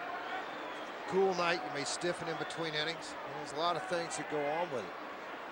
You know, Jamie doesn't want to walk out of this game down 4-3. He wants the opportunity to get a W out of it. That was flat nasty. Maybe the best hook of the night thrown by Beckett. He gets the Rockies in order in the 6th. We'll go to the 7th. Florida leading. Rockies trailing the Marlins by a run. Jamie Wright out there for the top of the 7th inning. Let's check in again with Tim Ring a couple of blocks away. Tim. All right, Drew, here we go. Monster night did, in fact, happen in the Bronx. George was right. Belongs to Alex Rodriguez. Taking on Bartolo Colon of the Angels. 3-run shot in the 1st.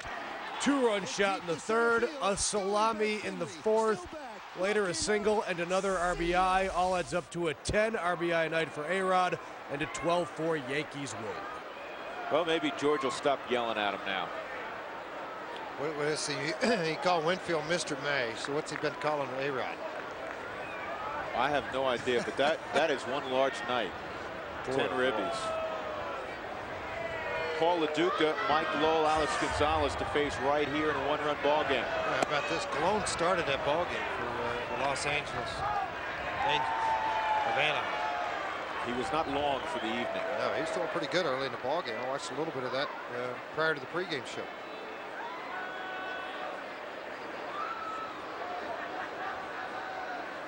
Good spot right on the black 0-2. I'll tell you what, Jamie Wright has had good stuff all evening. He's given up a home run to Juan Pierre. Probably the pitch, George, wouldn't you agree, more than any other he'd like back is going to the breaking pitch against Alex Gonzalez. He had him behind 1 and 2. It's a guy that punches out a lot. No question that's what he'd like to go back and grab a hold of, because the breaking ball just stayed in the middle of the plate. He didn't work it to the outside part. One thing about, let me tell you something about this level of play. You make mistakes here, and the worst hitter in the lineup that night can hit it 1.5 miles. The worst hitter. So, I mean, that's why mistakes are just so capitalized on when pitchers make it, particularly late in the ball game.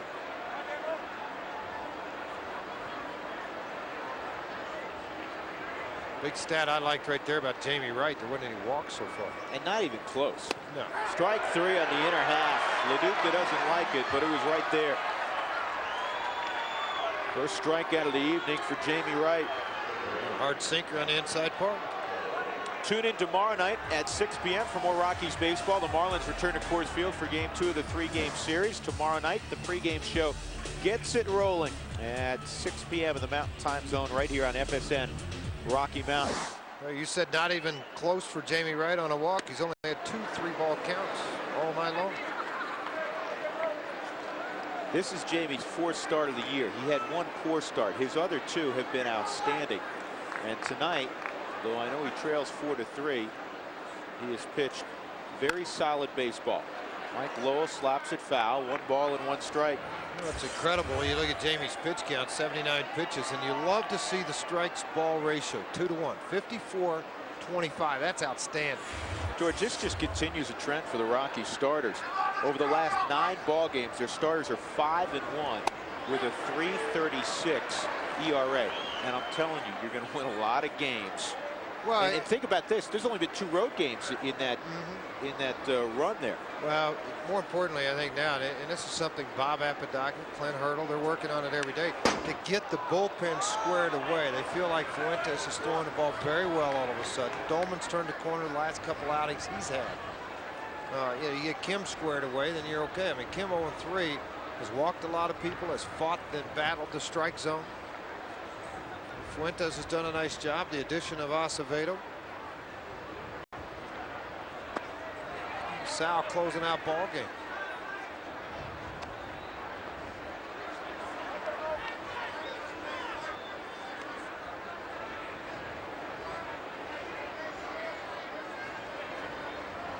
Lefty Aparicio warming up for the Marlins.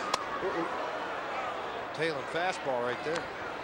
That's the only lefty they have down in their bullpen. You look at the Rockies lineup, 2 up. Jamie Wright, Miles, Barmas, and Helton.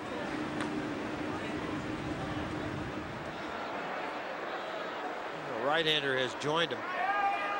The right-hander bumps up to him. It'll be Sullivan in all likelihood. This ball's hit well left center field. Wilson will get there. It'll be a double for Mike Lowell.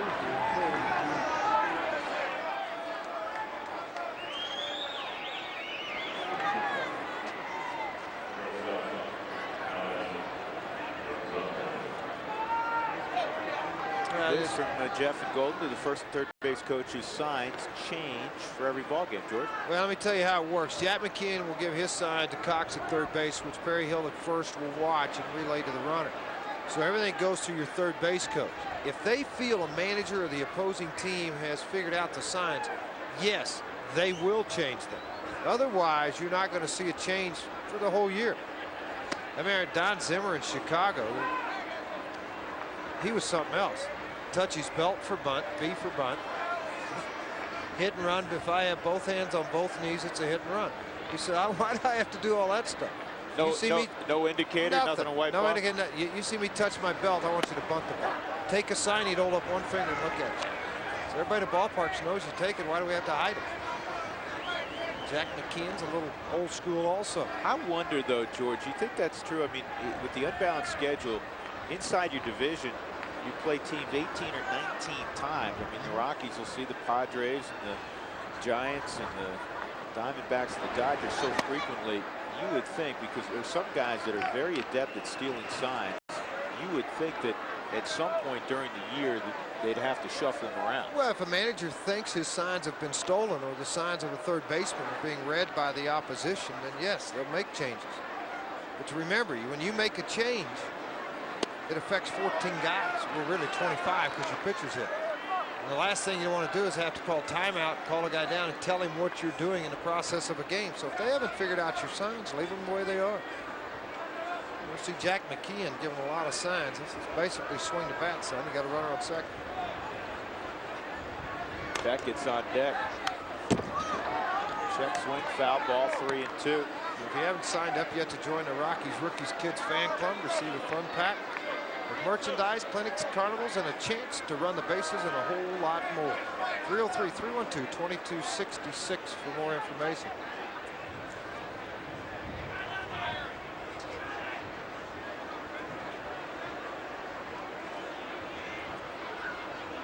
Jeff Cox, the third base coach, he's also giving him an idea how much room he can get on the lead. This should stay up. Nope, it won't for Wilson, stopping at third. Is Mike Lowell, first and third with one out.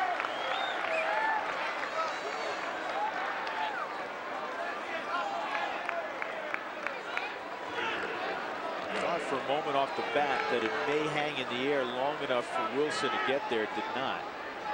First and third, Beckett is the batter. He's taking a good long look. Speaking of signs of Jeff Cox, and Apodaca is going to stroll out to the mound. And while Bob holds a conference there, we'll check another email. This from Houston, Texas, and Phoenix. Obviously, a young person who's geographically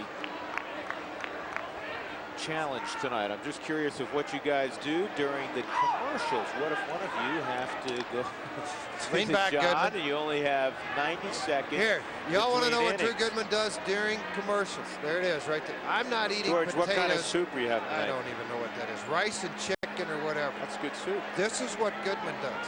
Now, if this was a coney with cheese, that's what I would do. Yeah. Yeah, actually, we sit and talk an awful lot about what we're going to come back with. We listen to Mike Fox, our producer. No, we don't. We never listen to Mike. Well, yes, we do. And Drew and I talk about maybe what's going to happen during the ball game, who's up in their bullpen, and try to really get into minds of managers to figure out what's going on and discuss which way they think they're going to go or not. Well, Beckett up there. Bowman and Fuentes throwing right now in the Rockies pen. Jamie Wright trying to get out of this jam.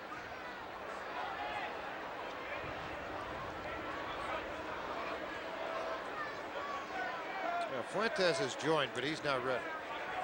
It'll be Dolman if they go down to that bullpen and do it in a hurry. Give a few more pitches to get him ready for Pierre.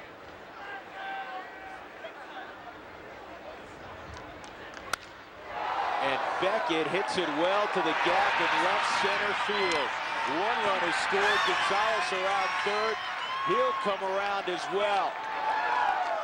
Talk about helping your own cause. Josh Beckett with a 2-run double. Now, 7 of the 10 hits tonight for the Marlins have been extra base hits. So Jamie Wright runs out of gas with 1 out in the 7th inning. Again, a hard sinker. Beckett, pretty good athlete, went down to grab it, just hit it out beyond Holiday and into that deepest part of the gap at Coors Field to Ponderosa. Jamie Wright's gone to the hill. The right-hander Dolman's on his way in.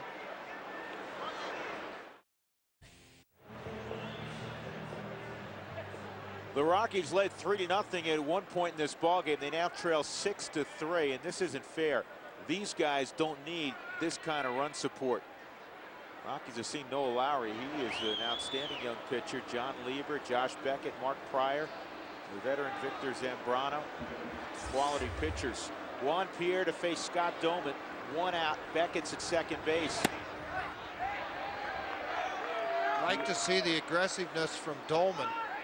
See those 8 games, throw a lot of those numbers out. Realistically, 5 home runs, a lot of that happens so early and so many. And I know that he's made a couple of changes attitude-wise, delivery-wise, from Bob Apodaca, visiting with different people about how to do things. And I think those 2 guys have really helped get him straightened back out with his mindset. You know, it's not any different than it was a year ago. You just have to you need to make the pitches to complete the innings. The stuff's there to be successful, there's no question. Fair ball down the right field line. Beckett will walk home. Pierre is full speed toward third. 7-3 Florida on the triple by Pierre. He has come back and really hurt his former team tonight. Single, triple, and a home run in 4 trips now for JP.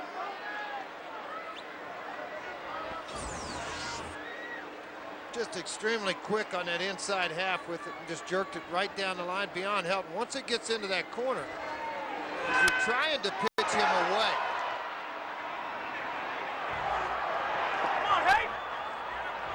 If you're trying to pitch him away, you can't come back in. He's just too quick on the inside half. He'll pull the baseball. I'm going to show you a replay right after this pitch. Drew, what we're talking about, from center field with a wide angle. Freeze it up now. All right, I'm going to draw a line. That's where they wanted the pitch. When the ball goes, let it go ahead and go. Stop it at contact if you can, guys. So it starts to roll forward. Now, here's your mistake. See the mistake inside? And Pierre's so quick inside, it just cost you. 0-2 on Castillo at the infield end.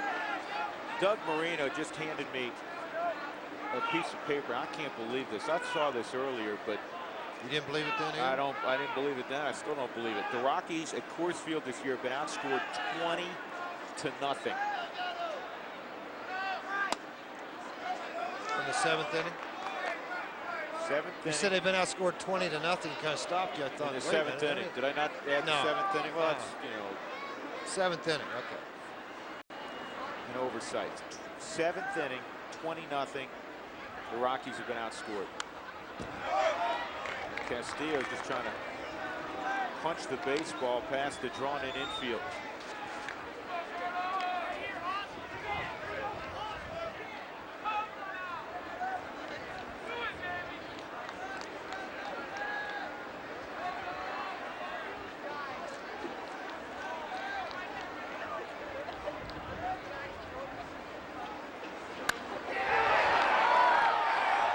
Fair as well. That's been in that corner too frequently. Here's Castillo. He's going to have a triple. Back-to-back triples after the Beckett double. 5 straight hits for Florida here in the 7th. Lowell, after LaDuca was caught looking, doubled off right. Then Gonzalez singled to center. Then Beckett doubled to left center. In comes Doman, and he's greeted by back-to-back triples. Jamie Quirk's going to come out of the dugout, go down to the bullpen. And a hard slider down and in again. This is a guy that slaps and runs, so he's pulling off the baseball anyway. Almost like you go right into where his power is, when the way he runs out of the box and the ball breaking back to the middle.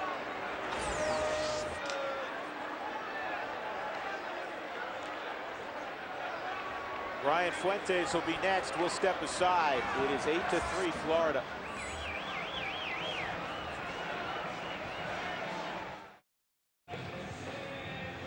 Marlins leading at 8-3. They have broken this thing wide open here in the 7th inning. Brian Fuentes comes on. He's now the 3rd pitcher to see action in the 7th inning. He has been busy.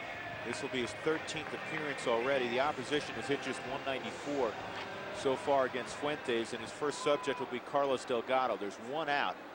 Again, 5 consecutive hits, 4 extra base hits, including 2 triples by the Marlins here in the 7th. Seems like a long time ago now. The Rockies led 3-0. Delgado, he doubled down the left field line his last time up. Marlins came in 11 up and 8 down in the very good National League East. The Rockies at 6-12 starting play tonight. On the outside corner for strike 1-1. Well, the Marlins play the most difficult division in baseball, in my opinion, with the Atlanta Braves, the New York Mets, Philadelphia Phillies, Atlanta Braves. This is a tremendous division they play in, and they came in here at 11 and 8, leading the division. And the Washington Nationals have surprised many with their play early this season thus far. They win tonight, 3-1 over Philadelphia.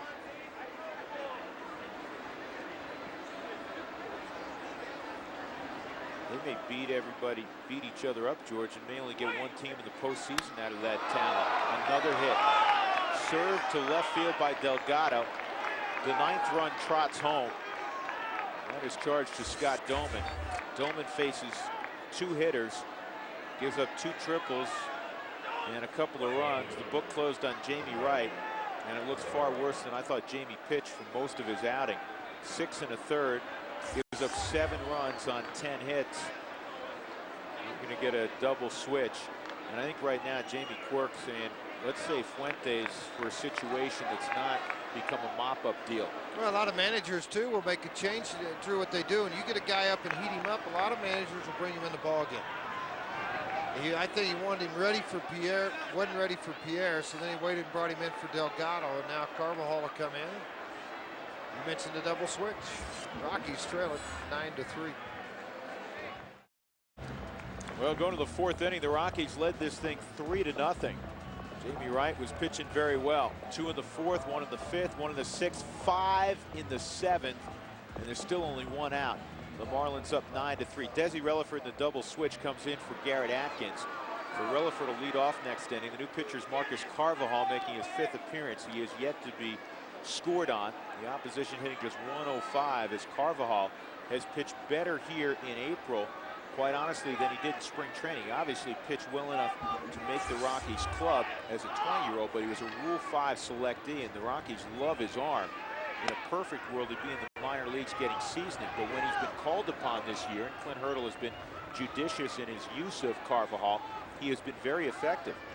Well, 9-3 ball game. Position is wonderful. Put him out there and hopefully get a couple of innings out of him. Able to work out of this.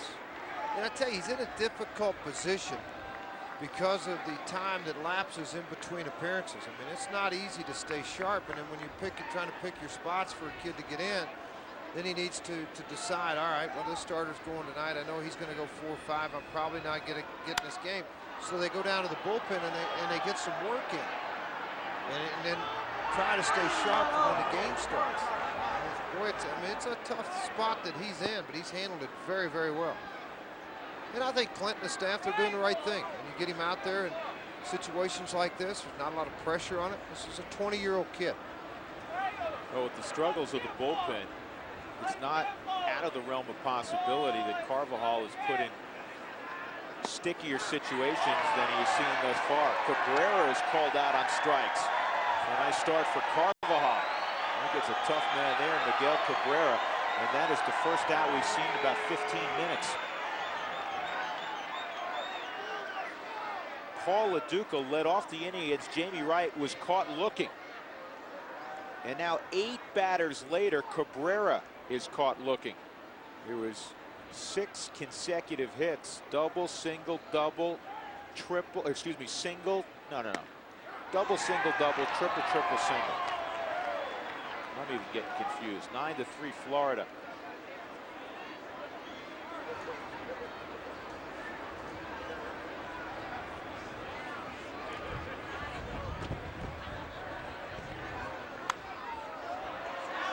Popped up center field. And the right fielder Hop will take it. So Carvajal comes on and gets the final 2 outs. 5 runs for the Marlins in the 7th. They're up 9-3. A damaging top of the inning for the Rockies against the Marlins tonight here at Coors Field. Keith Blyer back just behind Florida's dugout. And joining us live on the telecast now is Joe Sakic, who, Joe, unfortunately, you got too much free time. This should be Game 3 against the San Jose Sharks tonight. The good news is you can bring your son Mitchell to a ball game. But how frustrated are you about not playing hockey? Well, I mean, obviously it was frustrating, especially at the end when we all thought we were going to come back and play back in February. I mean, we don't know what happened, but obviously, hopefully something will get done for next year. Kind of optimistic on that, and if it can get worked out, like I said, it'd be nice to get there in training camp at the right time and get next year going. So hopefully that'll happen. But in the meantime, I've enjoyed the family time. Yeah. It's been nice to be with them. We traveled a lot. And you got to bring out the ball games and things like this. It's fun. Desi Relaford takes strike 1 to start the bottom of the 7th here. Joe, do you get around to a lot of sporting events? Are you a big Rockies fan? Are you watching the Nuggets in the playoffs? The Nuggets have done a tremendous job. It's fun watching them, especially just like hockey. Playoff time is when everybody pays attention, and obviously they had the huge win in Game 1, and hopefully they can carry it off next game. And Mitchell, he loves the Rockies and wanted to come to tonight's game. The weather was a lot better 2 hours ago, but that's true. Getting a little chilly right now. But it's always fun to get out with the kids and go to events like this. Yeah, those rinks are climate controlled. We can't control it here at Coors Field. Joe, one last question for you. You have been skating a bit, haven't you? Well, actually, no. I'll wait until August. No, okay. We stopped skating mid-January, so hopefully I haven't lost too much. All right. Hey, Drew Goodman, who misses hockey, has a question for us up in the booth. Drew. Yeah, I just wanted to let Joe know that we have a spot on our hockey team that plays at Big Bear on Thursday nights. Okay, there's a league Thursday nights at Big Bear. Drew Goodman has got a team together. As Aaron Miles lays down a bunt, and he is called out at first base. Would you mind playing for Goodman's rec team? Would that be allowed? You know what? I would love to, but I think if he saw me skate right now, he'd cut me. So I might just save him the embarrassment of having me out there. But thanks, Drew. All right. Yeah, you should see Drew skate. All right. Everything's relative, my friend. Joe, good to see you, and we will see you in an Avalanche sweater in the fall, my friend. Well, we hope so. So it's good to see you too. Back to the booth. All right, Keith. Thanks very much. Well, we miss hockey. Miss watching that guy play. A future Hall of Famer. So you're back in Tulsa, Georgia in the winter. That guy is unbelievable. Unbelievable. Clint Barnes Well, with you know 2 what? outs. We have TVs in Tulsa. I watch a little Avalanche hockey occasionally. I know you do. You've gone down there. I know you've gone and caught a few playoff games. Once or twice been able to go there. But you know what is amazing to me is more than anything, and I don't want to get into this big debate, is that how they haven't been able to work out an agreement to get hockey back on the ice. Because when you hear players like Sakic, your other players talk, they want back on the ice. They thought they had deals. You know, and I don't know if they're just not informed or I went through a lot of baseball strikes, knew what was going on with those, and you just, you know, wonder what's going on. By the way, bumps in the ball game now. Mr. Beckett is out. He went 6 innings, 8 hits, 3 runs, 3 earned runs, 2 walks, and 5 strikeouts in his 6 innings of work. That bump comes in and tailing fastball got in the ribs of Clint Barnes.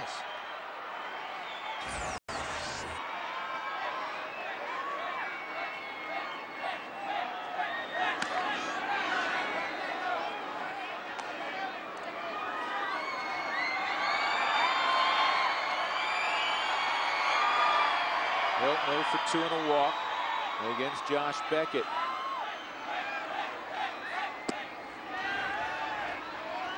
This bullpen has not had a ton of work. In fact, it was just a few days ago that they picked up their first save of the year. Yamamoto's their closer.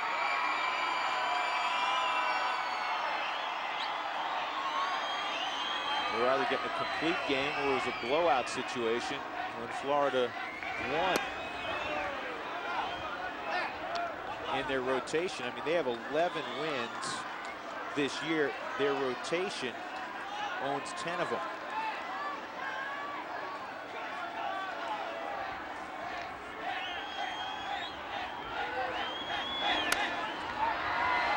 Ground ball to second.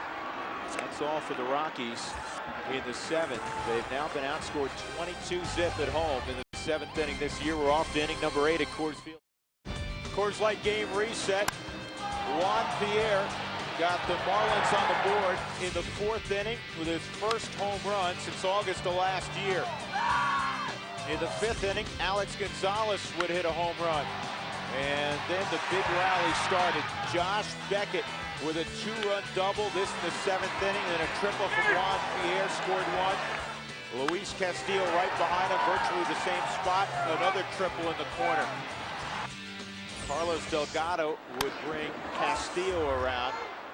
5 runs in that 7th inning. And what was once a close ball game is no longer. It is 9-3 in the top of the 8th inning.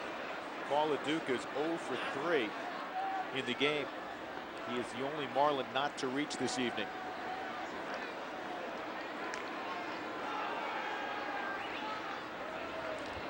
Well, Jack and Thornton wants to know, what's a Rule 5 selectee? Jack, let me tell you what a Rule 5 selectee is. It's a guy on a minor league roster, whether it be and this all depends on price, okay? But if you're drafted off the AAA roster at the Rule 5 draft, which happens in the winter meetings,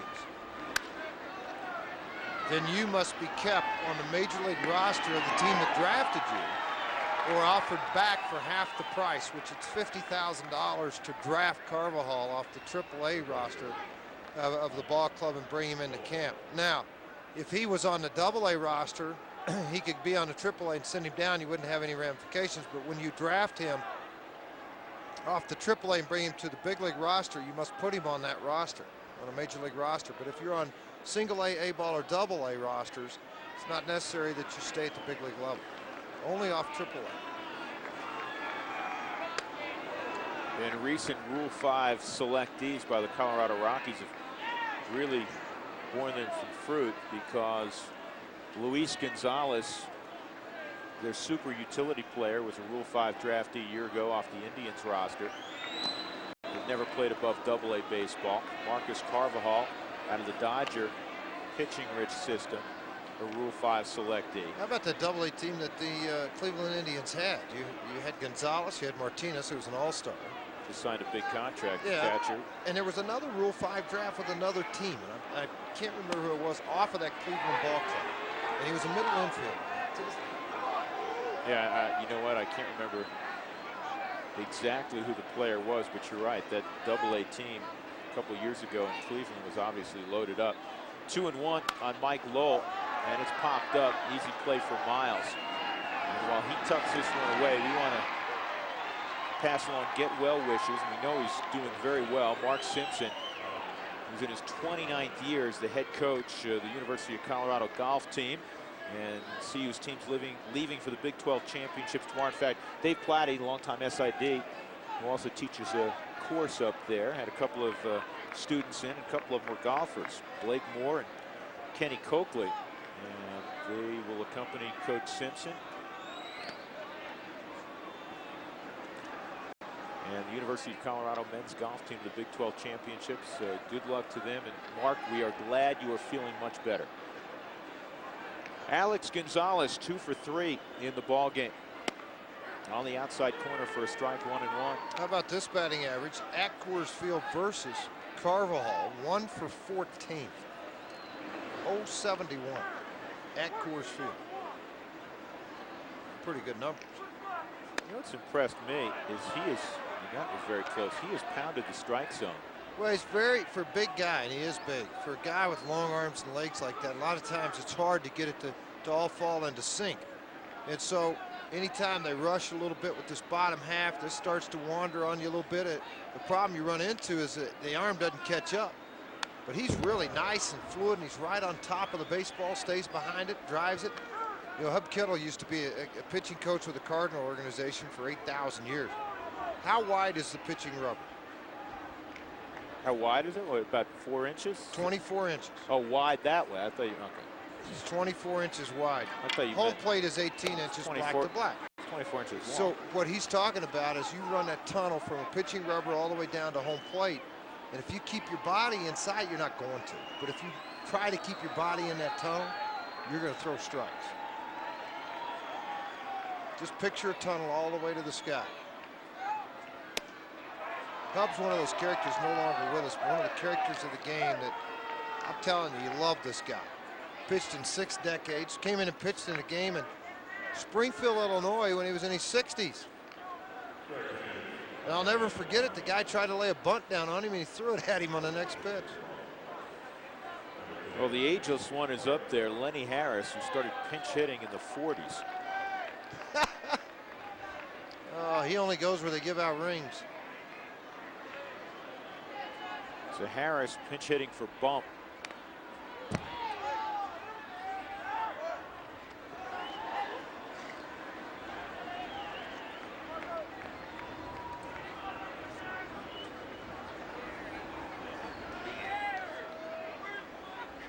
Well, Lenny's one of those guys that very rarely gets into the field. He can. And he still play third, play second. But he is a pinch hitter deluxe, and he knows his role. He works at his role. The other thing about it, he's great on the bench and in the locker room with guys. I mean, his teammates love him. This is a guy I would imagine that will move seamlessly into the coaching side of baseball if he wants to.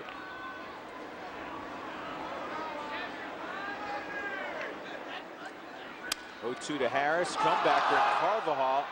This must have taken his eye off the baseball. I mean, he had his glove up there. It looked like he saw it the whole way. It was a broken bat, so it was not hit particularly hard. Well, it was an infield hit, though. A lot of times when the ball's hit back at you like this, you jab at it because you don't realize how hard that ball's hit, and it has top spin. So it hits in the glove and just climbs out of the leather over the top of it. You know, you don't figure on the ball getting back at you that quickly. Everything looks in slow motion except the velocity of the baseball. 14 hits in the ball game for Florida. Juan Pierre back up there with a 3 for 4 evening. Pierre's got the average to 317.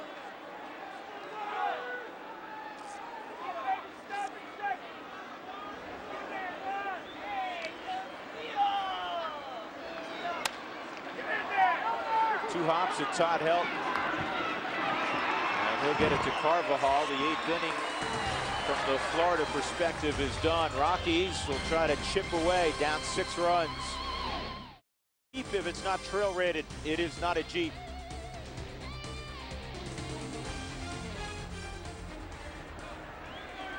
Jim Messier Will be 35 in a few days. The new pitcher for the Florida Marlins. First season in Florida. Last several with the Oakland A's. Ball one on Preston Wilson.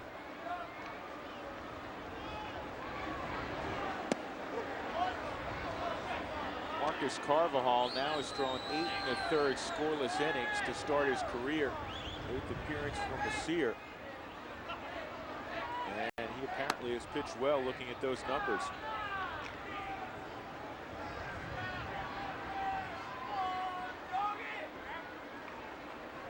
Messier will throw a screwball. You don't hear about too many guys throwing a scroogey anymore.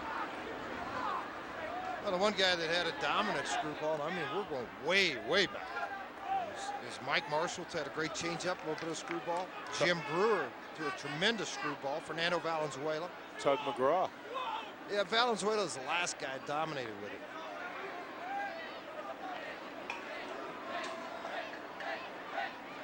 Here's the 2-2 to Wilson. 3-2.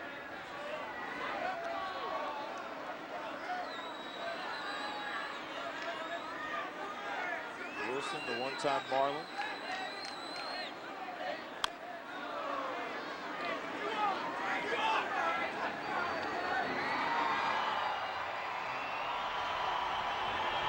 That base hit off the glove of Carvajal for Lenny Harris was the 194th career pinch hit for Harris. Well, Wilson's going to have to put shin guards on both legs pretty soon.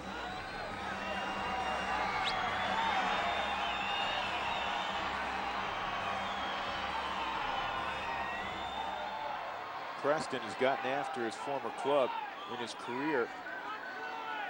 Coming into today, he was a .409 stick against the Marlins, and with that strikeout, he's 2 for 4.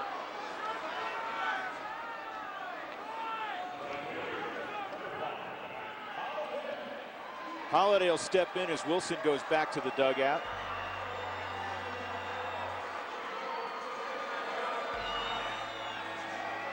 Matt tripled in a run in the first. Since then, a comebacker and a fly ball to right field. Rockies trailing by 6 runs.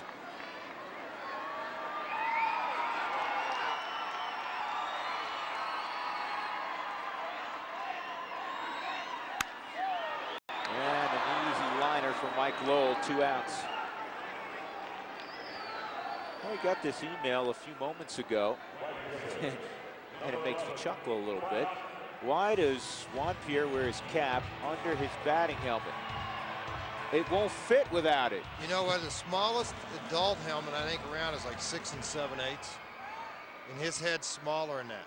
Remember when his ears used to tuck into his hat here?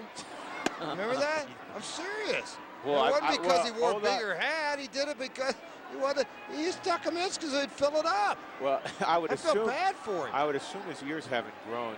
No, they started. I think they finally got a hat to fit him, or maybe they put some cotton around the rims. You know, kids, how you used to do that. Put like the Kleenex around the inside of it to make it fit tighter. Wash it, soak it, hang it in the sun, shrink it. Rockies at one point led 3-0. That was turned around by a 5-run Florida 7th inning. We go to the top of the 9th inning, 9-3 Florida. Let's check in with Mark Soisher in the studio. Mark? Well, here's what we got coming up on the Rocky Mountain Sports Report after the game. Drew will get you ready for the Nuggets and the Spurs. Game number 2. Got a report from Dave Benz down in San Antonio. Todd Bertuzzi pled his case in front of the NHL commissioner today. Steve Moore was there, too. We'll tell you how that went. And CU finally has a new women's basketball coach. At least they do right now. The news conference isn't until tomorrow. That's when it all becomes official. We'll talk about all that after you guys finish your work there. All right, Mark, here's Ryan Spire on to throw the 9th inning. Spire trying to extract himself from a little bit of a slump. He started out very nicely this season, but he has been struggling as well. Well, he's finding out mistakes at this level get hit a long ways, and that's the one thing he's got to work on, based on the fact that at Tulsa a year ago, 37 out of 40 in save opportunities. And I think, too, that just the pressure situations. Now, he's come in a couple of them and pitched very well. Castillo takes a strike. One of the things they talked to him about, George, is to continue to vary that arm angle. That's, I think, one of the things that made him effective in spring training, especially, is you didn't know, was he going to be three-quarter, was he going to be sidearm, was he going to be submarine even? A little disconcerting to hitters, particularly right-handed hitters. And it seems like he's gotten away from that his last couple of appearances. Matt Holliday, one out.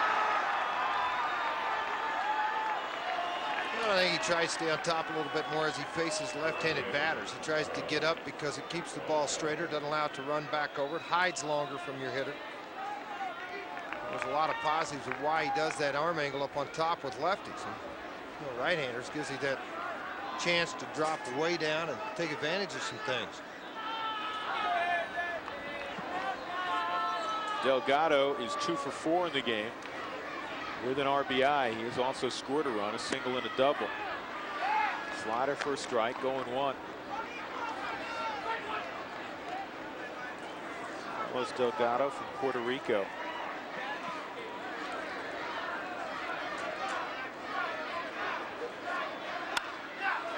Out on his front foot, good pitch. Wilson in center field makes the catch.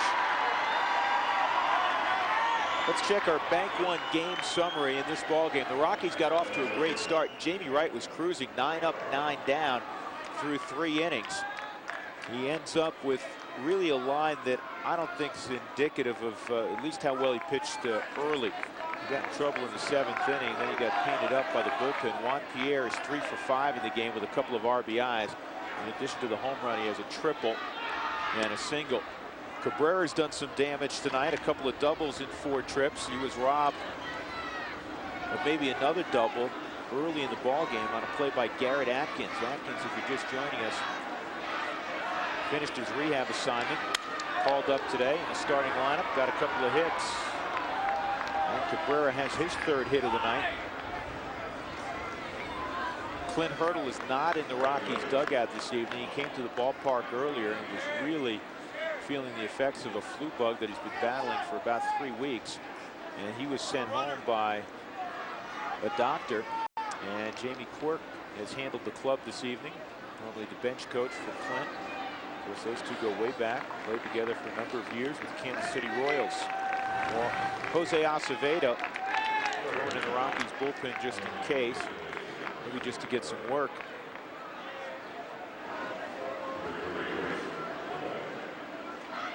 Aguila, I should say, is the pinch runner, Chris Aguila.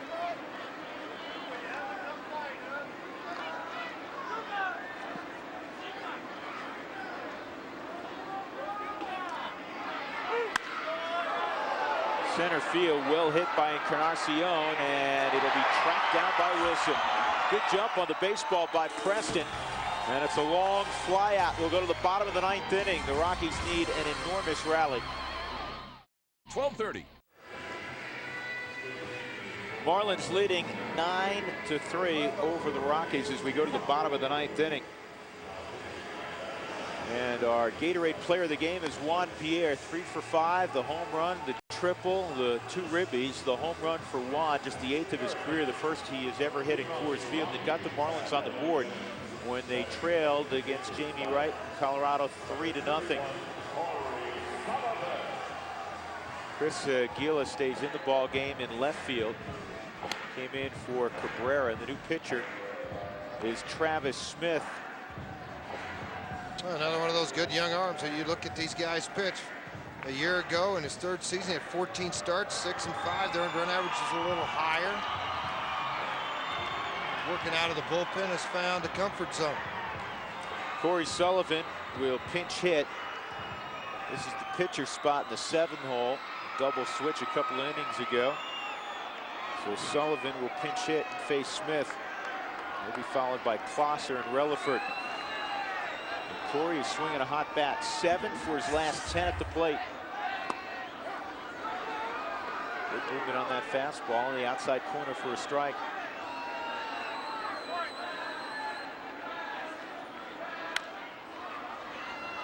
pulls it foul.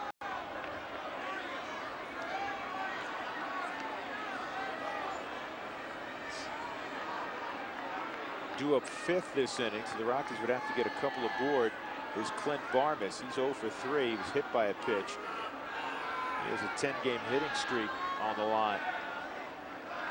0-2 to Sullivan, and on 3 pitches, Travis Smith gets the strikeout, 1 out.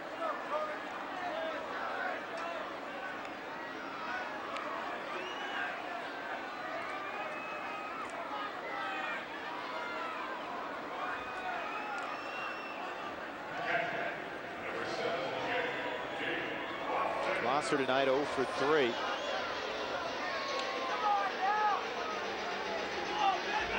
All 3 at bats against Josh Beckett. Beckett will hang a collar on a lot of folks. Exciting young man to watch throw the baseball. You know, he really felt like he'd stay away from the curveball, and he threw it a few times in the ballgame tonight, but his velocity peaked at 96, stayed consistent 93, 94. Changeup was good. You mentioned the split. Through that, or appeared to be 3 or 4 times in the ball game. Gillen left, 2 outs.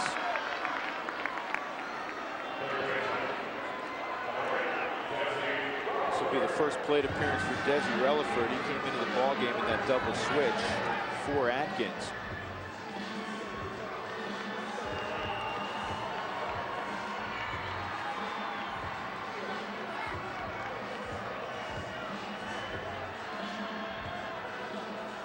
Joe Kennedy, Al Leiter, the pitching matchup tomorrow.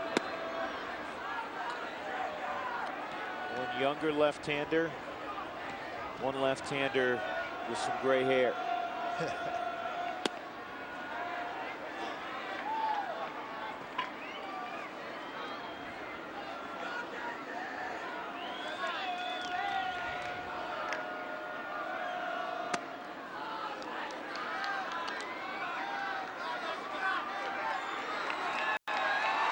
Let me correct something. Relaford struck out in the 7th inning. So it's the 2nd plate appearance for Desi.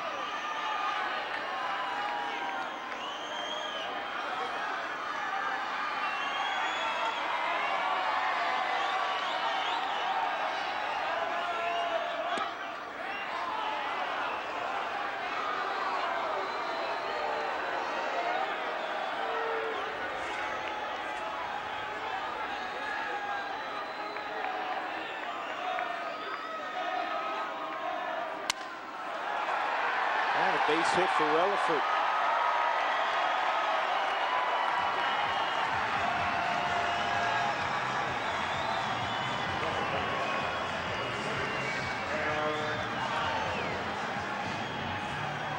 Miles a couple of singles this evening. Jumps his average up 10 points to 338.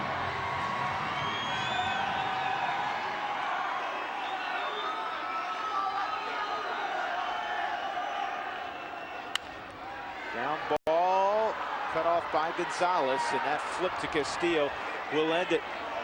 The Marlins come from behind and win it going away, 9-3. Josh Beckett gets the win. Juan Pierre was in the center of things. He had 3 hits, including a home run. Jamie Wright takes the loss. Beckett improves to 4-1 as a team. The Marlins now 12-8. The Rockies 6 up and 13 down. Welcome to the Rocky Mountain Sports Report, brought to you by your local Colorado Chevy dealers. Now the Marlins, on paper, a good team, and when you see them out on the field, they're a very sound team. They obviously have a great starting rotation. They have plenty of offense, though they really haven't swung the bats as they are capable for most of the year, but we saw a glimpse of it, particularly in the 7th inning tonight, George. And it's a shame because the Rockies got after a very good pitcher early in this game. They're up 3-0 after 2 innings against Josh Beckett. Well, once again, you're talking about a bullpen that came in. Dolman didn't do his job tonight. He comes into a very tight situation. Jamie went back out, and I know what Jamie Quirk was thinking about. You know, Wright was due up in the bottom of the inning. It's a tie ball game. Give him a chance to go out and win this thing.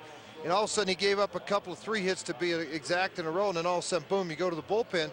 That's where Dolman's got to come in and do the job. He didn't do it again tonight. Gave up 2 triples in his appearance tonight. You know, I think Fuentes came into the game. He got hit on a single that was tough. So, you know, when you look at this ball game, you break it down. You mentioned it all the way to Tuckett. Jamie Wright pitched good enough to win tonight in this park, but you ran into a buzzsaw on a guy like Beckett. Earned run average around 1. You think you're going to get after him. You get 3 runs early in this game. You don't get anything out of it. And then you turn it over to the bullpen and gave up 1 hit in the last 3 innings. Yeah, I mean, Jamie Quirk had every right to put Jamie Wright back on the mound. There were 79 pitches through 6 innings, and he had pitched very well to that point, and got roughed up a little bit in the 7th inning. Then the bullpen, as you described, was not able to keep it close, and it's a 9-3 final. Let's check some of the highlights. Garrett Atkins back tonight from his rehab assignment. Garrett had a couple of hits. Juan Pierre back in Denver, getting together with some old friends prior to the ball game. Josh Beckett in the first.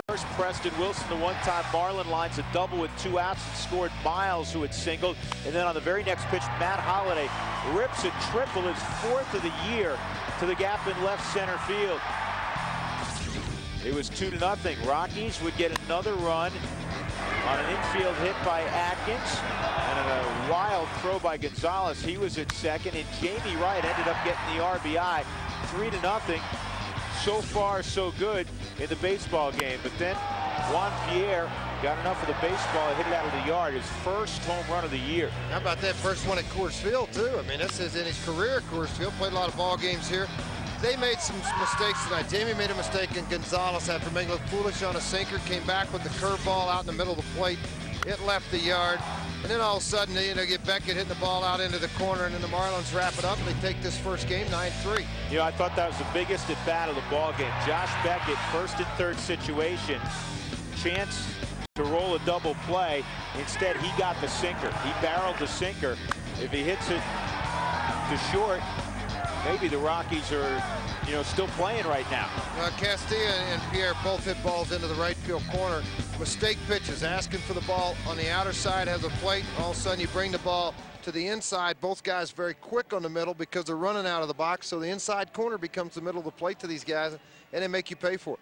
Yeah, but Beckett's hit was huge. A 2-run double by a guy who has a career average of 130. 9-3 the final. Juan Pierre was in the middle of everything, as he generally is when the Marlins are in action. He's downstairs with Keith Blyer. Keith?